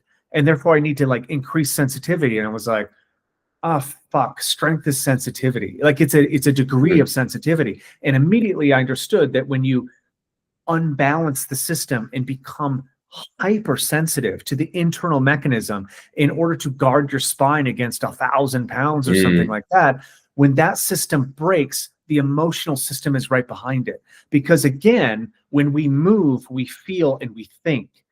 And therefore, how people were moving was priming their emotional wavelengths and had their thought process behind everything. When the movement collapses, so does the emotionality and the thought process. And I was like, okay, everything, this is kind of when it unfolds, like everything is probably related to that. Like, and this is the really weird part. So I started looking at how we fixed them. And I started looking at other powerlifters and how they had come back, and man, everybody comes back to bodybuilding, right? What I would describe as strength endurance or hypertrophy training. And I was like, go back to Arnold. Think about Arnold, right? Like he's the OG, and he's not the original, but he is the fucking GOAT. When you think about Arnold, all you can think about is confidence and charisma, right? He is a, I don't know, the biggest character that you could ever get out of bodybuilding. And that's what sold it. He was a great spokesperson for the sport. But realistically, I started thinking about like what people see the person on stage posing, they see the muscularity, and they go, oh yeah, that guy's probably really confident based off of what he looks like, right? And you're like, what if it's an inverse? What if how he moved developed the confidence? And realistically, when you define confidence, it really is a predictive quality of your brain to know the outcome of something, right? My confidence in a situation. And when you look at bodybuilding, the slow and controlled time under tension, the slow increases of weights and tensions and angles allows obviously the building of the tissue, but realistically it's building a map internally for the brain to know that if I move in this manner, in this kind of control, not only will I survive it, but I'll get growth out of this. And therefore I start to build a map. If I do X, Y, and Z, I get X, Y, and Z. Like a predictable outcome. This is confidence. And then when we see somebody on stage, we're literally just looking at the biomechanical chemical brew that leads to what we see as confidence. And when people, where this gets cut short is like people can go, oh, that person's muscular, I'm insecure. Maybe they won't even identify that. In fact, most places people can't identify that they're insecure, but they see somebody who is secure potentially, and they go, I want that. So they start copying what they're doing, but maybe they take the shortcut. Maybe they're like, oh, you know, add a little of this agent in, or maybe I get some anabolic steroids or TRT or, you know, peptides or any of these things. And maybe they grow, but it's in an unequal proportion to how the muscle naturally develops a knowing. So did you see that Cal, I want to call it Cal, he's an Australian bodybuilder that looked almost just like Arnold, Cal Munger or something. Callum von Moger, yeah. Yeah, okay. Great physique, you know. Did you watch that show? Yeah, so actually it's quite, he is now, so kind of what you're discussing there is making me smile, making me laugh, because I like one of the gyms I'm around quite frequently. We share space with them. My gym, they're a one-to-one personal training gym, and a lot of bodybuilders, and there's a lot of them who are dabbling in the dark arts, shall we say. And it's very interesting to see how, like, there's a real fine line between developing your physique, building confidence, and it building narcissism, and like a really fragile confidence. Yeah. Right. And it's really a very fine line, and the fine line seems to be tipped over significantly more when someone does that and goes on anabolic steroids. And I said about Callum von Moger because he's now working at a gym which is owned by one of my ex-colleagues from that gym. So I was like, oh yeah, and I know exactly what you mean. And that kind of real, like, kind of when you look at it and you're like, you should be an incredibly confident human being, but it's not real confidence. It's not true confidence. Yeah. So you nailed it, which is like in my model, you know, like the oversensitization when strength breaks a person comes out. When you build a model or a body or a physique on the tenets of confidence, but you skip the parts that make you actually confident, I do think you end up at a form of narcissism, which is an overly concerned self-interest or something like that. Not like classical psychological narcissism, but I would say like self-interest. And I bring up I don't know what von Monger is like, but watching that reality show, it was interesting to identify, like, obviously amazing physique. No one would take any of the work that he's done away, but it was obviously enhanced through substances because his development was premature, right? Like he had a physique that would take somebody 10 years to build and even with, like, I would say anabolics at the right stages, it would still be further down the road. When you start looking at how kind of golden age bodybuilders were working, because they were on anabolics too, but it was such a different process, right? It was so much later in the game, and it was so much harder to find. And it was so much like the dark arts. It was unknown, and there was only a few people that could kind of like tell you how to do it. And they wouldn't tell you unless you earned. They were gatekeepers to like, no, you got more work to do, man. Like, just keep going and keep eating and do the thing. So when you see that documentary, what you'll notice is the obvious thing. Obviously he pops a bicep, right? Well, it's obvious why, right? Now, and then he pops 2 quad tendons or something like that. And then watch the I would say the veneer of self-confidence crumble, right? But when you look at somebody like Arnold, like his physique was built on 15 years of competitive powerlifting and weightlifting, right? It was built on like just an absolute obsession with developing himself. And then maybe he layered anabolics on it, but it wasn't the predisposition. It wasn't the thing that the foundation was built off. So when we're looking at like powerlifters coming back from being able to express sensitivity, and this is where we get really weird, because sensitivity is strength to me. And this is where I diverge from most people. And I'll have this conversation with a lot of people, but I don't think we define strength correctly.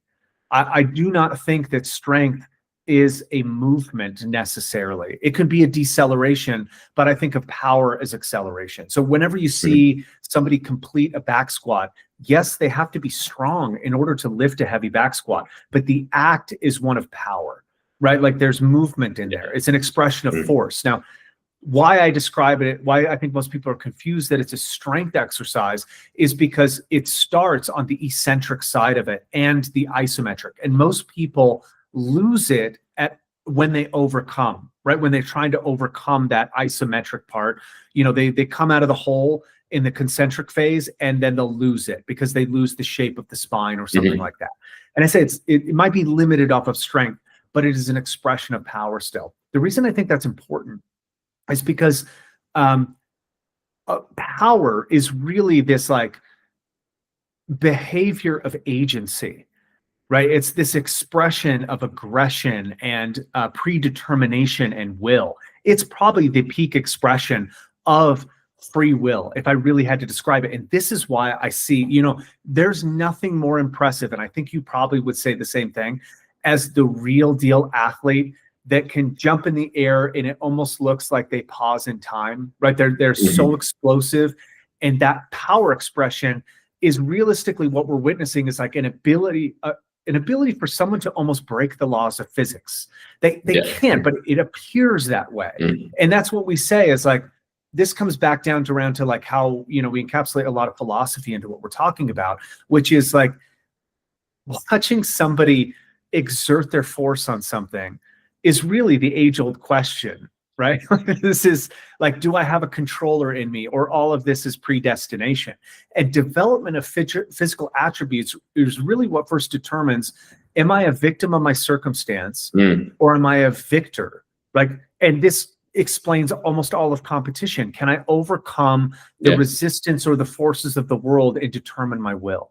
And so when I look at that, you look at all these attributes, and when you jumble them together and you're balanced correctly, you're basically a human who has agency and can determine their future. That's a really nice way of looking at it, of using your physical training to prove to yourself that you can control your own future and you can change what you want to change. Yeah. That's a really, I think for me, I'm quite early, I'm much earlier down the journey of the exploration of this than you are. You've spent a lot more time and been a lot more aware of these things for longer and having these thoughts for a lot longer. And I kind of want to get an idea for you of how do you find having or helping other people explore these? Because that's something that I struggle with, of I want people to understand the value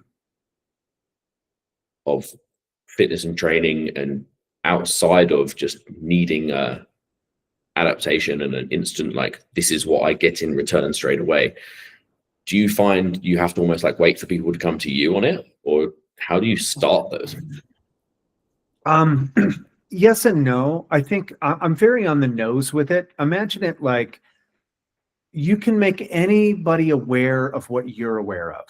And then it's just really thinking about a strategy to thread the arc, right? So all of the things that we've talked about are threaded into kind of how getting another person to understand it through story, through narrative, through through teaching them different concepts that are either physiological or psychological or emotional.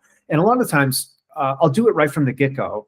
If somebody comes to me and they say let's take the transformation, because I think that's the most disgusting thing to a personal trainer is hey, listen, I've been a shithead for 40 years of my life, but now I would really like the image of somebody who looks like they take care of themselves. And it's generally on the precipice of an event like a divorce, a health scare. There's always some kind of there's a call to adventure, you could say, which is he or she needs to enter into a extraordinary world in order to transform themselves. Now, I use the hero's journey as framework pretty much to a T, right? I'm a mentor, right? I'm here to only point out the pitfalls, but somebody has to accept the invitation, and there's a threshold for that. For me, that's testing their mettle on how open they are about their own situation. Can they see themselves accurately? So before I allow somebody to, like, you know, be in this process, I really test that with you know, kind of insane questions. And if you saw my like intake form for like people that I coach virtually, or even people that come in the conversations that we had, you're like, what the fuck is happening here? Because it's not necessarily like where's your injuries? How's your shoulder feel? It's really like, point to me the part that hurts, and I'm not talking physically. You know, like what is the what is the biggest insecurity? So when a lot of people like, oh man, I'd really like to, they'll be gentle with it, because nobody wants to sound like a narcissist. So they're like, you know, I'd really like to improve my health. I'm like, just tell me that you want to be jacked and you're willing to do whatever it is because you have a sense of smallness in the world and you want to be taken seriously. So I usually cut through that straight away, and I just go, just tell me. And if you can't be honest about it, we can't have a conversation here. So once we can discover what the real limitation is, I relate it then to probably, you know, I use some framework, but I look at these socio-psychological necessities that are not talked about a lot. You know, we have a real desire in our life to be accepted by society, but most certainly we need some needs facilitated. You know, I need to feel significant. I need to feel like I have power or agency. And this relates down to like 6 main concepts, but a lot of them have to do with like connecting with other people, feeling like I'm advancing or growing, some kind of certainty, some kind of variety, some kind of significance. And in discovering those and asking, like, you know, what do you think the most important are? People will generally subconsciously identify what they're not getting in their life by listing what's most important to them. Because much like, you know, if I caught you on the right day, we used Maslow's hierarchy or Maslow's order of hierarchy, we would go like, hey, Stu, how you feel today? And if you hadn't had a drink of water in 2 days, you'd be like, thirst. Even if you didn't know what to call that. Now, imagine that most people, because we've been trained to think about things, not feel them, they're unaware of their necessity. So somebody who's missing, like, say, communal connection, or they're missing appreciation for themselves or something like that, somebody who's missing that quality, they will most often try to supplement it with something else, which is like eating to cover thirst. Which means unless I'm eating lettuce or cucumber, it's not really going to help. And it's the wrong action. So we first try to discover that. And once I can pinpoint what somebody's kind of necessities are, I can then develop a psychological map for what they need. And this sounds really like kind of woo-woo, and to some degree it probably is. But the model really cuts to the heart of the bigger picture for people, which is you are using fitness as a temporary fix, and that's why it doesn't work. And so once I can like kind of like point them to the direction of the thing that they're trying to do, I can facilitate the action that helps them receive that necessity. And it really falls in line. So when I map my behaviors and traits for, you know, certain systems, when somebody comes in and they need to lose weight, we can do that a bunch of different ways, right? I don't even need to like exercise to do that. I can shape the person's diet and nutrition, and we can probably lose weight. You know, aside from, you know, dosing somebody on GLP-1s or something like that. Let's just say that there's a lot of like mechanisms that we can use.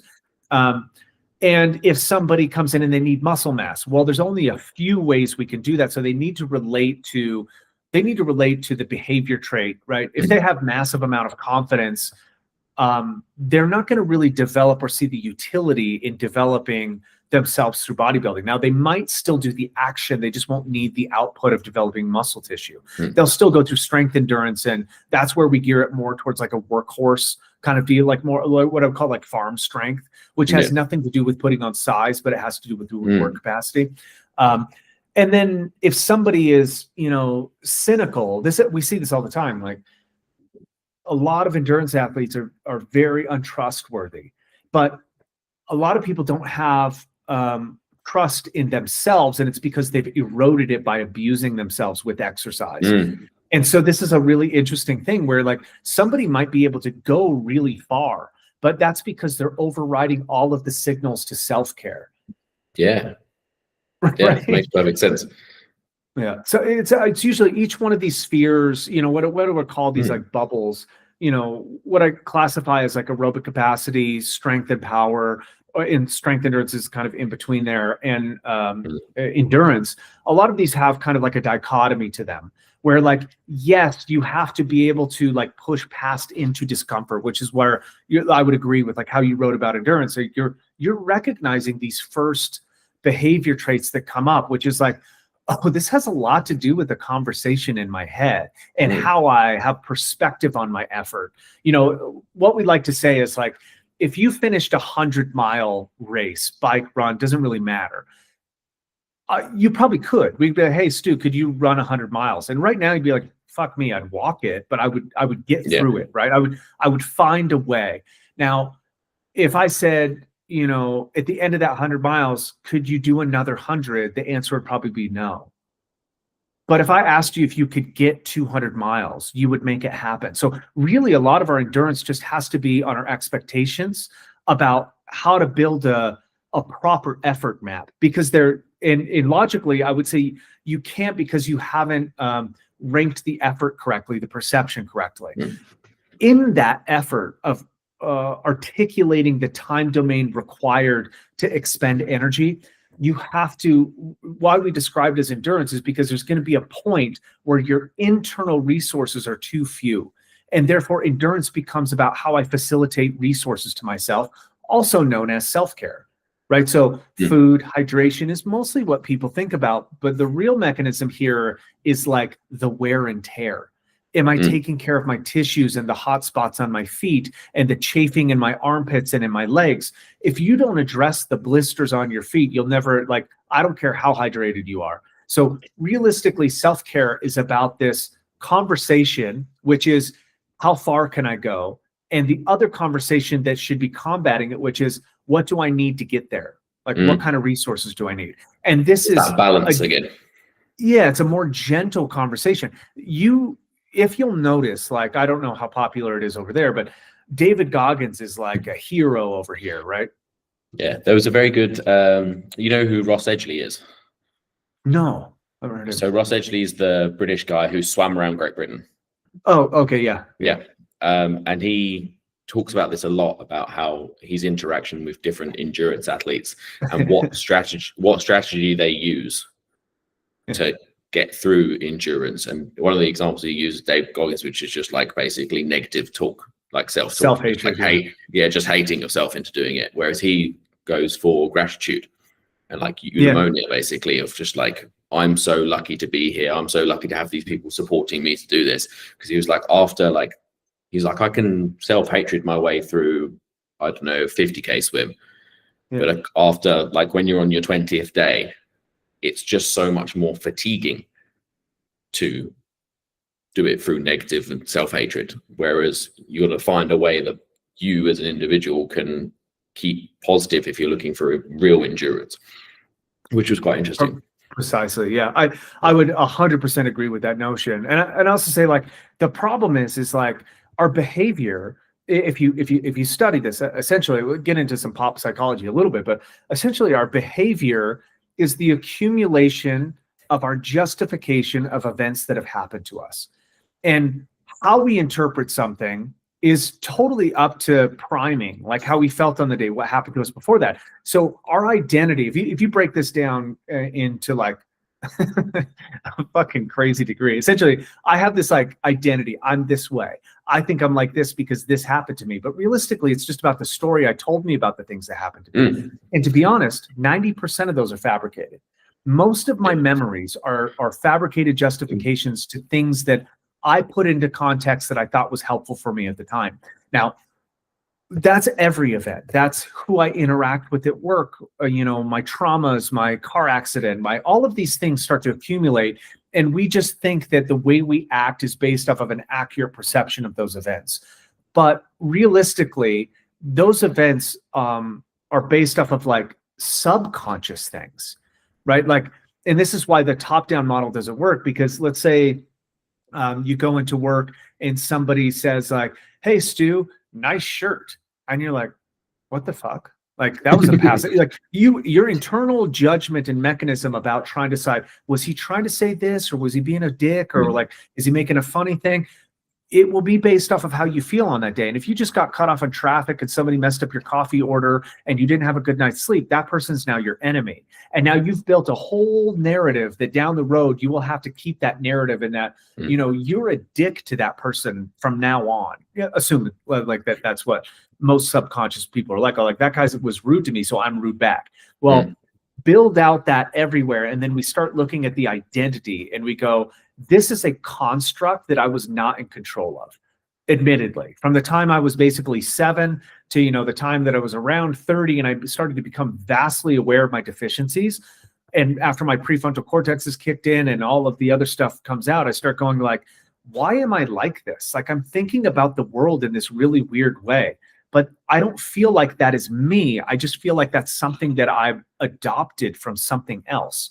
So when we look at that architecture, we really look at like, you know, changing something physically or through physiology or through sport or through fitness. We're really looking at that model of like, are we going to deconstruct this person? That is a nightmare, but it's also probably required for most people to fundamentally change their perception of fitness. And that's why some people just need a pre-framing. And I'll give the like difference is like, you know, somebody wants to do the thing, they have the time, the resources to do it, they're just not motivated.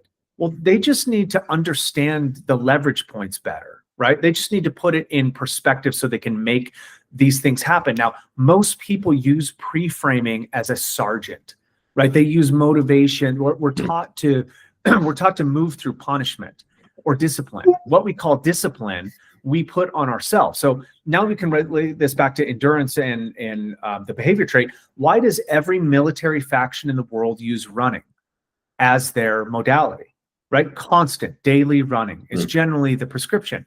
And that's because the behavior trait is discipline.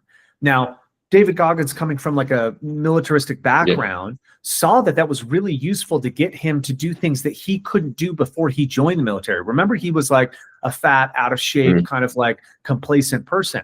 And then he found a model that was made to shape somebody a very specific way, to not ask questions, to just do what they're told. And he ran with that and amplified it. And that is what kind of like made him him. Now, that I think it's like, it's totally fine how people figure out how to do things. I just look at, you know, are there better ways? And like this Ross guy that you're talking about has discovered, there's a cost to doing it just one way. And what I find is like in fitness and in endurance, there's like, especially endurance, I should say, but in all the attributes, there's this feedback loop of balancing out the system. And this is what led me to kind of detract or like pull away from sport expression, because it's an unbalanced expression. It has a finite timeline for kind of what we're talking about. So now I wager most people of like, you know, would you rather have a 600-pound deadlift right now, or would you rather be able to deadlift 300 pounds when you're 70? But the answer is obvious, I think, to most people, because we're looking at the arc. Now, most people other than real 20, Olympic, other than really competitive, fully successful athletes, because that's actually really, there was a piece of research done on Olympic athletes where it was, would you take 10 years off your life to win a gold medal? And like all of them said yes. Yeah, exactly right. That's precisely right. And I think the asterisk on that comment is like, most of those people are under 30, probably between 20 and 25, have not developed a prefrontal cortex. If you'd asked me that question 10 years ago, like when you met me, I probably would have said a 600-pound deadlift. Like, honestly. Exactly. Yeah. And that is I think that is like, that is the human experience. Oh, you know, when we're 20, what are we grasping at though? You know, like the things that we're looking for 20 is to, and this will explain a lot of why people are driven to sport. We don't really have a coming of age. We don't have a rite of passage that says, hey, Stu, you're now a man and you're a productive member of society. Western culture doesn't really have that. So we look towards sport, military, financial success, family success, something to just prove that our existence is, not futile. And I think a lot of the times when that stuff gets impressed on us, the whole story isn't really revealed to us. And then we are pretty much convinced that this is I would give up 10 years of my life, because do you know what I'm feeling that I haven't addressed yet is that I don't feel significant in my existence.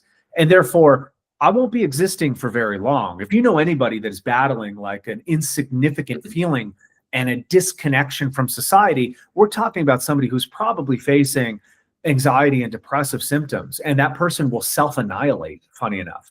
And so, not necessarily funny enough, but that's like, not that it's a humorous subject, but it really does show that in our 20s, we're trying to establish all of these things that almost nobody understands. And we're using these mechanisms that really facilitate at least some kind of helpful bridge into our personality and our identity. And therefore we attach deeply to them. But when those structures start to fail us, because again, all models are wrong, some are useful, it's really hard to rewrite this script. So you're interesting, like your path with athletics is like, man, I don't know what it's like to be good at something, but watching you for the first time, and you were, I imagine, a couple years into weightlifting when I first met you, right? Mm-hmm. Yeah, I think watching your expression and okay, so seeing the potential, I gotta admit, was like, there was a lot of sadness there for myself, appreciation for you, but there was a lot of sadness in there because I recognized that your potential is so much higher than mine. And I had not yet discovered that the answer to my potential was not weightlifting. Yeah. That was such a disappointing feeling. Although it was obvious, I was like in my 30s when I met you, and there's nothing, I didn't start till I was like, 27 or something like that. But you could quite literally see the expression in your physicality was much different than mine. Now, I've obviously, that caused a lot of identity issues, because it was like, well, if I'm not good at something, how am I going to be significant? And this question comes up kind of all the time. How am I going to facilitate my necessities that give me what my identity is presupposed off of?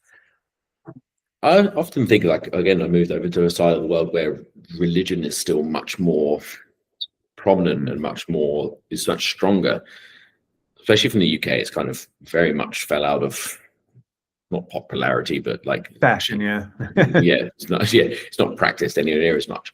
And all of these things, like you say, like all models are wrong, some are useful. And it's like that, like religions are a model of providing that, right? And when they're not being utilized and being like as popular, people are looking for another way of finding that worth. And it's almost like sport is trying to fill that, but cannot fill that. I would 100% agree. And this is, I mean, not to like, I look at the religious model as something that's very useful for society. And when I look at what it's doing, what are they doing? They're essentially assigning kind of like moral action and a framework to make better decisions so that you have, I would say, better outcomes in your life. Let's say that's the baseline for most religions, whether it's Buddhism, Islam, or it's Christianity or something like that. It really is trying to give you a map that makes your outcome better. And that would have like family values and all of these, let's just say, secular intrinsic value and like intrinsic value, and that you almost don't need to prove yourself as such, which is an interesting one, because that's kind of what I got from like that if you follow a certain religion, you are valued by that religion and that God, regardless of what you do. So it provides that value, and then you don't need to almost like prove that value as much. I think that's I think sport is a kind of a sport, or the expression, or man, how to frame this, but let's talk about it like as it's a concept that's bigger than yourself. Right. And you're basically in service for the expression of this event, and it is a tradition. Like when we look at the Olympics, like I can't imagine how much like honor there is to be called by your country to be one of the best athletes in the world and represent on the big stage. That has more to do than like, you know, how fast your 100-meter is. It really has to do like the concept of your nation. And that's really why I think they were able to drill this into the original Soviet model, is because think about how, you know, they didn't have a god, right? Like there was communism was the god. The architecture for the government was the thing. And so when we look at all these models, I think government is the same. Like when we look at socio-political models like communism or capitalism or socialism, a lot of these models are just absolutely wrong, but they're good engineering for the people that don't want to think about it or can't think about it. And I think about sport as kind of the same. Realistically, when I look at each model, instead of saying that it's wrong, I like to say like, well, what did they get right? What are the methodologies that are really helpful? And if we go through and I go like, I'm not a religious person. I don't ascribe to any one true religion, but I see immense value in structure and how they relate to communities, and a lot of the bad stuff comes with it as well. Just like, you know, I think sport's great, but also the negative side. What I'm trying to get to, at least in my own practice, and maybe this sounds like maybe aggressively hopeful, is I think there's a model here that is secular and more accurate for the individual that doesn't have one of these things. And I think trying to understand how our own behavior unfolds without being told that we're like have a disease or something. You know what I mean? Like the DSM is probably one of the most harmful books that's ever been written, which is just describing everything in the brain as a disorder that isn't regulatory towards a very narrow expression of how the brain works. But that's like looking at, you know, if you're in school, I wasn't a good student necessarily, and I was thought of as being dyslexic. And you're like, what that means is like, I wasn't able to coordinate words correctly yet in the right order. And that took it took me longer to like understand something. Now, what's interesting is like, there's 72 different lexias, right? There's 72 different ways of taking in information. And because I didn't do the one that they were talking about, I have a disorder. You're wrong. Yeah, you're like, okay, so there's like a better model. And I think the better model is what I'm working on is kind of like this exact subject. How can moving our physicality influence how we feel and influence our thoughts? And how can that be directed towards living in a way that is, you know, how, you know, I would say conscious.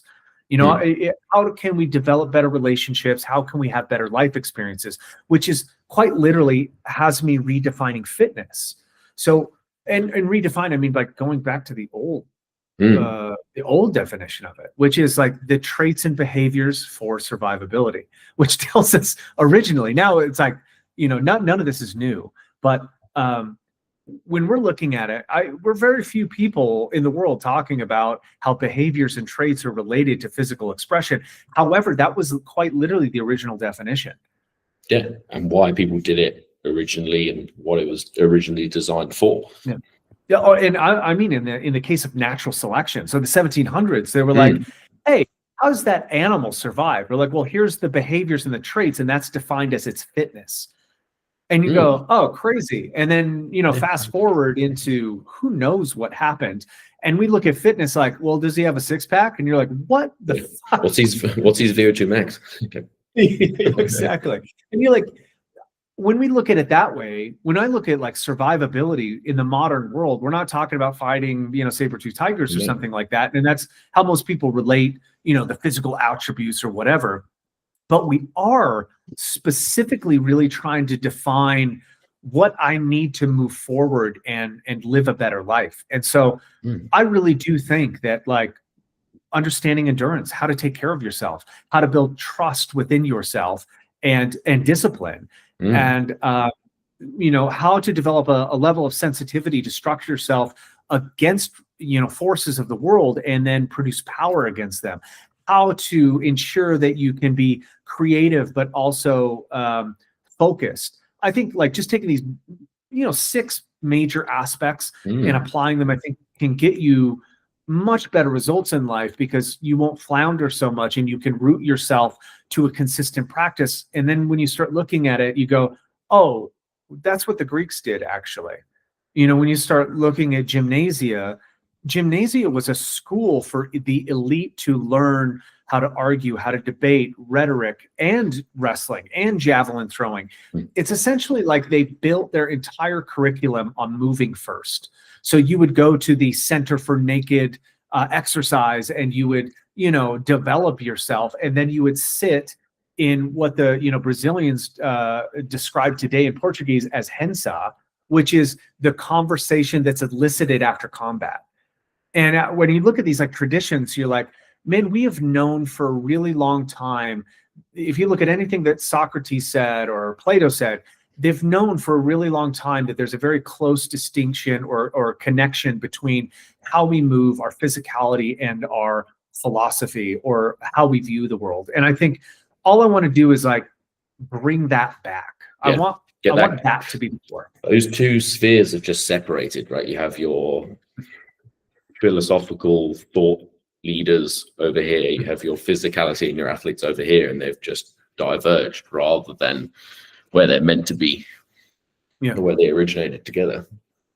Yeah, and I think bringing that back, that's a unification process. That's like, I think I see it obviously in how I write, and that's why I really respect people like yourself that like go back to being like, no, I got it. Like there's stuff to figure out here, and it's a business. I get it. Like you got to put out information that appeals to the culture and drives attention to the better ideas. And sometimes that's like cringeworthy, but I don't hold it against anybody. What I do want to find is that people are diving deep into the real subjects. And that's why as soon as you started writing long form, I started really paying attention. You know what I mean? Like it was like, something's going to happen here.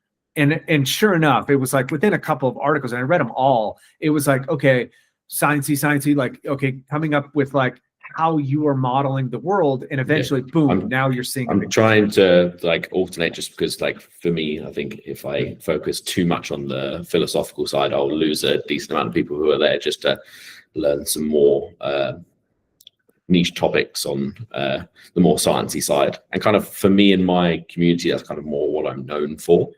Because of my education background, and I me, and I think you are still as well, still fascinated by that whole area. You love going into the weeds.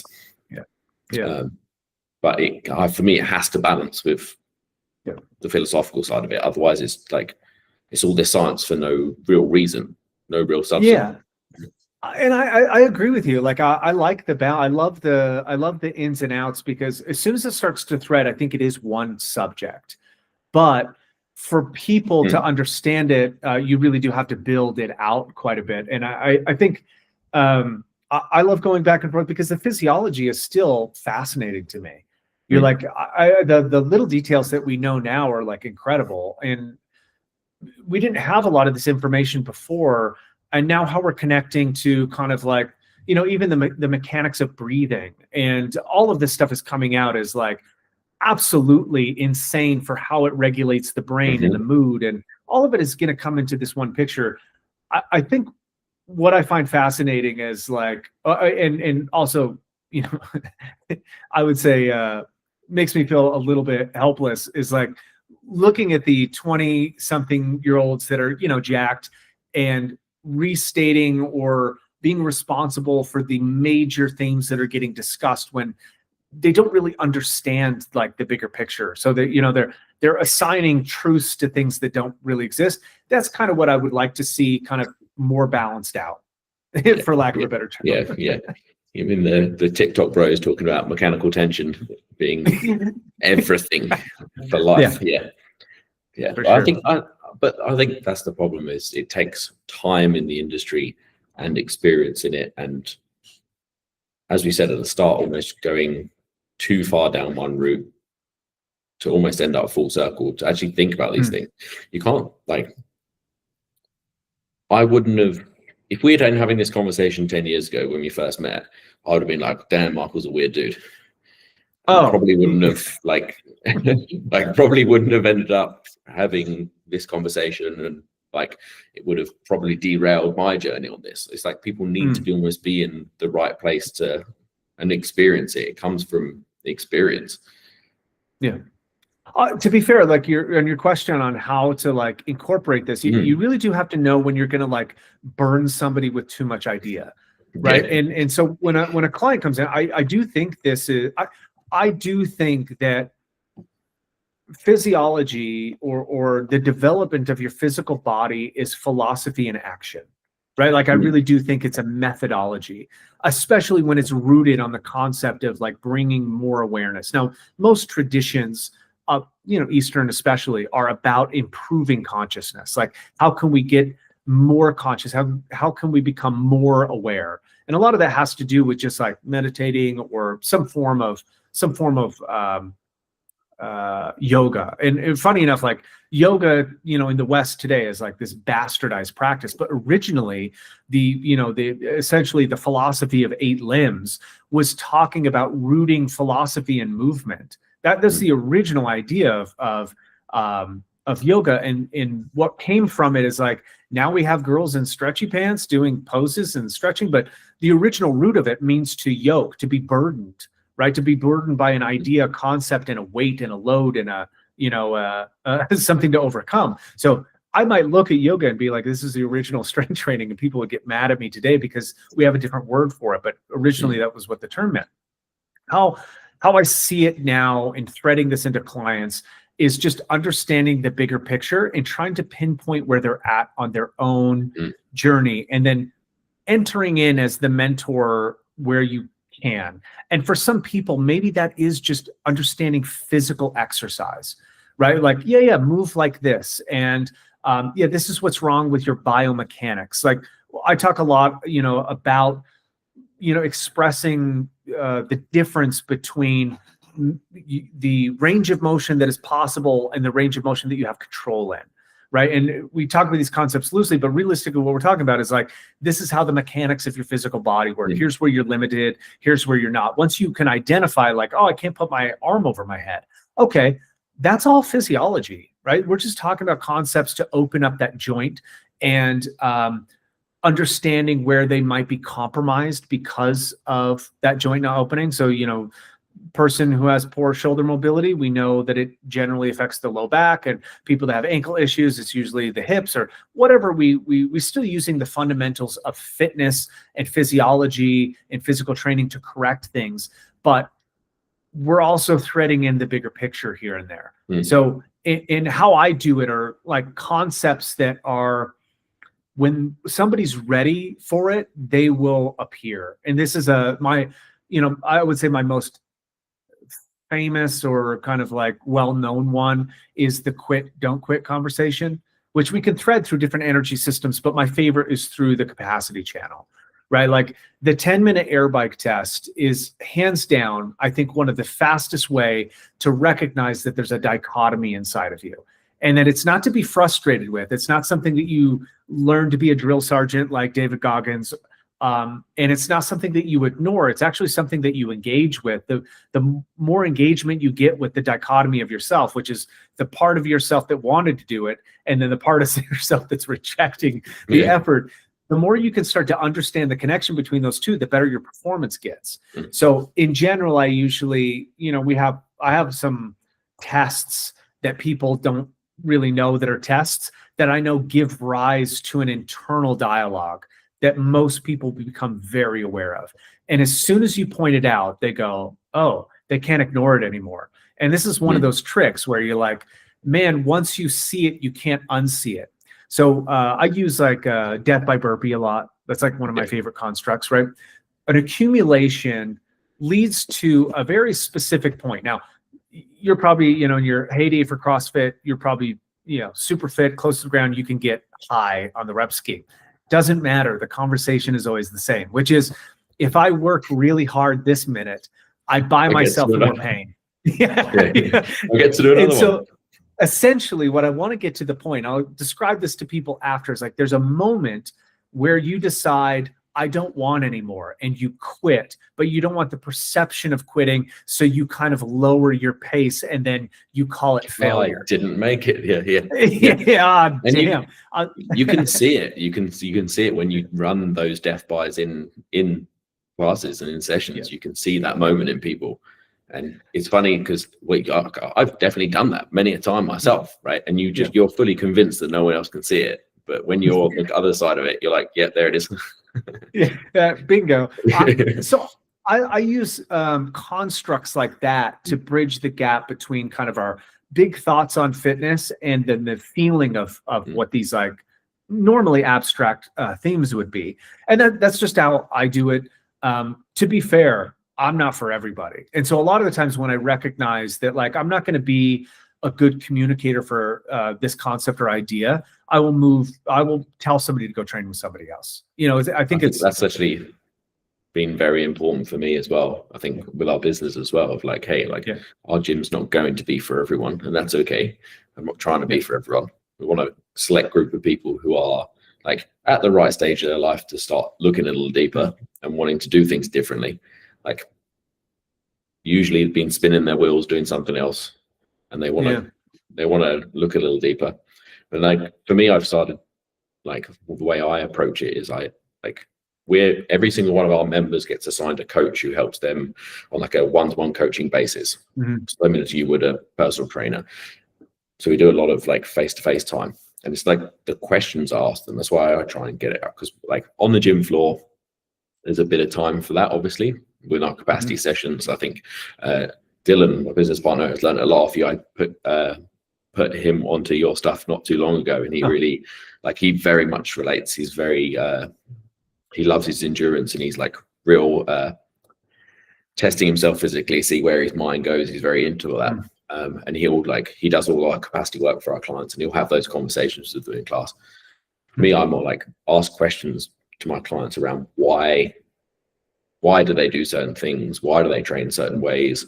Just try and get them to question themselves a little bit more and think a little bit deeper, because it still just amazes me how superficial fitness is, and how superficial 95% of people who are doing it, they don't take that moment to think. And when they do, it becomes so much more important to them. It becomes like, I think this was even back at Perpetua days, just before you came over. We had James Fitzgerald from OPEX come down, and they did the OPEX course. And it was even then where they went through like the priorities and aligning why you train with your priorities in life. Even that sort of thing. Still to this day, people don't do that. Yeah. And find that with people as well. That was a really interesting one for me. Of like, at the time, I obviously just coming from a physiology background, you're like, oh, I actually have to help people change their behavior, because athletes just do what you tell them. General population people are like, actually, like, I'm not going to do that.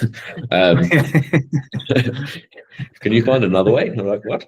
And that was a real nice one for me of like, okay, like, how can I ask them questions and get them to make their own decision about why it matters to them and what they're trying to change. Yeah. Bring awareness to it. Impact, right? Yeah. I think, and I would hate to say that there's not a way to do this. Like there's really an infinite complex kind of association with what you are to another person and how you help them. And I think discovering your talent in that is probably half the battle. Like, where can I show up for this person to get the biggest bang for the buck and get them to where they say they want to go? Now, in that articulation, most people come to, clients are, non-compliant and they don't do what you say. But realistically, I say in that case, like, yeah, everybody's going to run into that. Not every client that I had does everything that I say. I take that as a challenge to write a better narrative, right? Write a better story, keep their interest. And if I can't, I'll freely admit, like, this isn't for me, because I'm not somebody who can communicate like that. And I think you're right. I think I also predicate most of my interaction based off of questions. And I think by somebody seeing, somebody who has the answers, right? Technically, like, you are the mentor, you have the answers. To watch a mentor ask more questions, than say give solutions. I think people start to subconsciously recognize that that is the important part of anything, is getting to what the right question is. And because if the most advanced people do this, it happened to me, like, you know, being around really great coaches over the years, I just started to notice a trend that the best coaches gave the least advice and they asked the most questions. And so I really do think like that tradition goes way back thousands of years into the inquiry that a lot of philosophers were doing. And they were mentors to, you know, some of the greatest people who've ever lived. Like Alexander the Great, his greatest mentor was a philosopher, Aristotle. You're like, can you imagine your teacher being Aristotle? But this was like quite literally how things have always functioned. And it was always built off of inquiry. It was always built off of like, well, what do you think that it is? Because that exploration is what I think the root of what I would say almost all motivation is just essentially like curiosity. You're like, the second you stop questioning and wondering what's possible is really where you see the coach that is just bummed and matter of fact, and he has like really no interest because he's been dejected by not only people who haven't adopted his ideas, but he's been dejected by the fact that he's not interested anymore. And therefore he's just become kind of a rote repetition of, no, you just do this. No, you just do this. And then the exploration stops and everything contracts. And so I think if nothing else, I'm going to change my mind. I'm going to discover some new things. I'm not convinced that I'm correct right yet. And I hopefully never will be, because that's the end of the process of learning. So realistically, I think my own motivation just comes from like, man, I still have questions. You know, I still want to go on that 5K run outside my house. I've run it probably 300 times, but I want to go do it again, because maybe I'll think something different, or maybe I'll play a different soundtrack, or maybe I'll run it faster. And I think if you can help just hand down that curiosity into some of your clients, I think that is the real provocation towards like, spreading good habits and good information about fitness. And once that person gets that, they will tell other people in the same way. And it becomes kind of like more of an enlightenment process. Yeah, I agree. That's crazy. What's next for you? What are you working on? Next, I haven't actually got a set in topic this week. Nice. Work getting way ahead of me. Busy. Okay. But yeah, coming up to Christmas, end of year is always pretty hectic. But yeah, I tend to have like, I don't plan them very far ahead. These topics, they're like a moment where I'm usually like reading something or having a conversation with someone, and I'm like, oh yeah. And then I'm also the type of personality who will then just go down a rabbit hole for the next 3 hours and get all my thoughts out of my head onto the paper, and then come back to it later and put it into something. Yeah, we're very similar. Congruent that other people would understand. Nice. Which I like. I really like that. Like I've really enjoyed the process of that. I've never been a particularly, in the traditional sense, creative person. Like I've never been someone that interested in arts and film. And for me, I've never felt like a creative until it comes to writing and topics that I'm very interested in. And then so it's given me actually like probably my first like creative outlet, which has been that's amazing. Quite awesome. Yeah, man, that's so important too.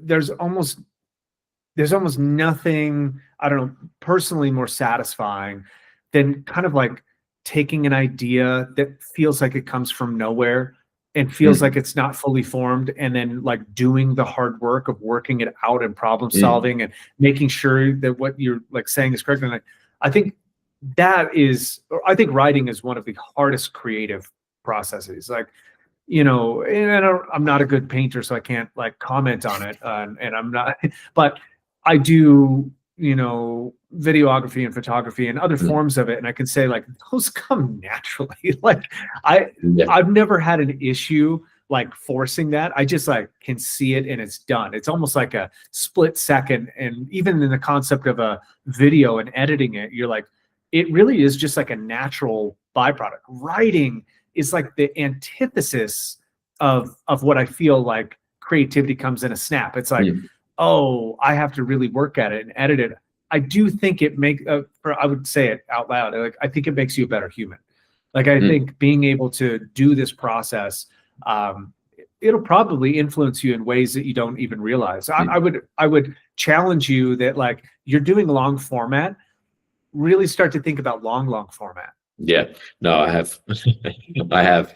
And also, like, what I like is when you think you have an idea and then you start fleshing it out and you realize you don't have an idea, which is also quite that's quite actually almost as enjoyable, because you're like, you actually take the moment to really dig into it and be like, or you like, no, I haven't formed that fully yet. I'll leave that to the side and might come back to it later when other things add to it. I always say on this is the exact subject. Don't ruin a tweet by trying to make it an article. Yes. Yeah. That's a good, yeah. Just like one quick little thought, like sometimes you just start overthinking it and trying to flesh it out. And you're like, actually, no, this is just like, this doesn't have legs. Like, this is not a big thing. This is like a quote. It's a quotable thing and it's nice. I think that's actually pretty important too. I've been rewriting the strength manual now for almost 5 years. I've rewritten it 4 times. I thought I was close to being done with it about 8 months ago, and then something popped into my head and I completely erased it and started over again. And it's like, each time I do it, it's so much better. It's so much better. And also so much more frustrating, so much more difficult. But it's that refining process that I find is threaded into our conversation and the conversations that I have with clients. I just want, I don't know when it'll be done. I kept saying it, it's almost done. But I almost now I'm stuck on it just being this working live, work. Constant work on progress. Yeah.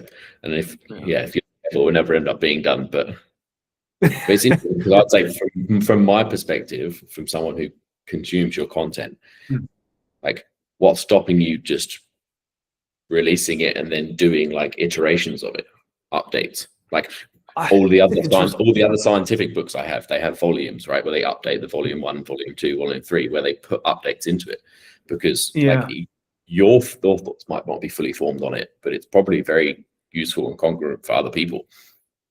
Yeah, I think so. Like, the first edition that I wrote, I'm not mad at. Like, I'm not even, it was definitely a point in time. What I love about it is that I think I've got the first edition. Yeah, it pointed to my ignorance in there, right? Like, I was like, I think I said, like, I can't quite see the model that sees the difference between, I was talking about the difference between the expression of gymnastics and the expression of like powerlifting as external and internal strength. And I can't see the model, but I know there's a difference, but they are the same attribute. And it wasn't until a couple of years later that I found FRC, and they talked about the ISM, which is the internal strength model. And I was like, oh Christ, somebody already came up with it. And I studied their model. I like a lot of their stuff. I disagree with some of it, but I was like, oh, okay, this will help influence the idea. So it's not that like it has to be dead right. It's that what I do think needs to be important is that the model is correct. And to be fair, the model keeps getting so much more complex because we're layering not just physiology, as we're trying to layer other things onto it. And I almost need like a precursor. I almost need the philosophy, and then I could have the physiology or something like that. And, the philosophy is so complex that I've been working on that for, 15 years, and I feel like I haven't even cracked anything. So it's a process. I will come out with it probably, I would say for sure next year, and hopefully in the first part of the year, because I'm working like rapidly on it. It's come, like you said, like when things drop, you just go into it. And I had about a 6-month period where I would sit to work on it, and I sit to work on it a couple times a week. Nothing would come out. And I would like, I just don't have it. And then something happened within like maybe the last month where I sat down and I finished 4 segments and I was like, oh, this is like, okay, I was like able to bridge a gap. So I think there's something to be said about just running with it. Like you're saying, like put it out, because that will tell you where to go next. And there's a part of me which goes, this has to be at least classically good, which means like, even if I'm wrong, it should be useful. Right. Yeah. So no. I'll wait for that. Me and Aaron haven't been to Asia yet. We're planning on going to Japan, hopefully next year. Dude, and Japan's amazing. Okay, the idea would be like to come to Singapore and maybe see you guys hang out and see. Yeah, that's all. Absolutely, 100%. You are always welcome. Singapore, you can do in a couple of days. It's a pretty small place. City state. But yeah, there's a lot to see over here. I feel like for me, I came over to Asia, like, so you never met my wife, Naz, right? She would already moved back by the time you guys came. So she had her student visa ran out and she had to move back to Indonesia. And I was like, oh, I bought a one-way flight. I'll go out, see what happens. And 10 years later, still haven't come back, because Asia it's pretty awesome. It's pretty awesome. I think you'd love it as well. Like it just suits your personality. With just the cultures are just so different. Yeah, I can imagine. Do you speak the language? So Singapore's first language is English. Oh, is it? Okay. Yeah. I thought it would have been Mandarin or something. So when Singapore was like born as a state, which was 60 years ago, so not very long, it was English, it was British, and then it went back to Malaysia. And then the guy who founded it basically realized they have no natural resources whatsoever. So their only way of being successful was be a business hub. So he encouraged first language to be English, and now they're like the business hub of Asia. So it was a very smart move. But my wife's Indonesian. I speak a bit of Indonesian, not enough. So that's my 2020. That's one of my 2026 goals, is to pull my finger out. Oh, nice. Because when we get around to having kids, they'll speak Indonesian. So I need to be able to speak all the languages they do. But it's amazing. Wow, dude, I would love to come train. I love watching you develop. Obviously, I'll point people towards your stuff when I post this up. Yeah, please do. If there's anything you need in the meantime, feel free to reach out and we'll stay in contact. I will. And I said, I keep saying to Naz that we need to get out. I can't believe I've never actually been to the US, which is pretty crazy. Ever? Never. I've done China, Japan, Korea, all of Asia, never been to the US. So it's definitely on the cards. And we'll definitely swing by your area when we do. Oh yeah, for sure. Absolutely. The US is such a crazy place. It's super, it's worth seeing for sure. Yeah. It is wild. And there's places to go and places not to go, but definitely it's like, it is a different feel here. We'll take you and, I don't know, blow stuff up and shoot guns and wear cowboy hats or something. The real American experience. That's what I want. For sure. Dude, I really appreciate you taking the time. I knew I wanted to talk to you, especially seeing your development. And man, I wish you the best. We'll keep in contact. Yeah. Thank you, sir. I will do. Awesome. Nice to speak to you, dude.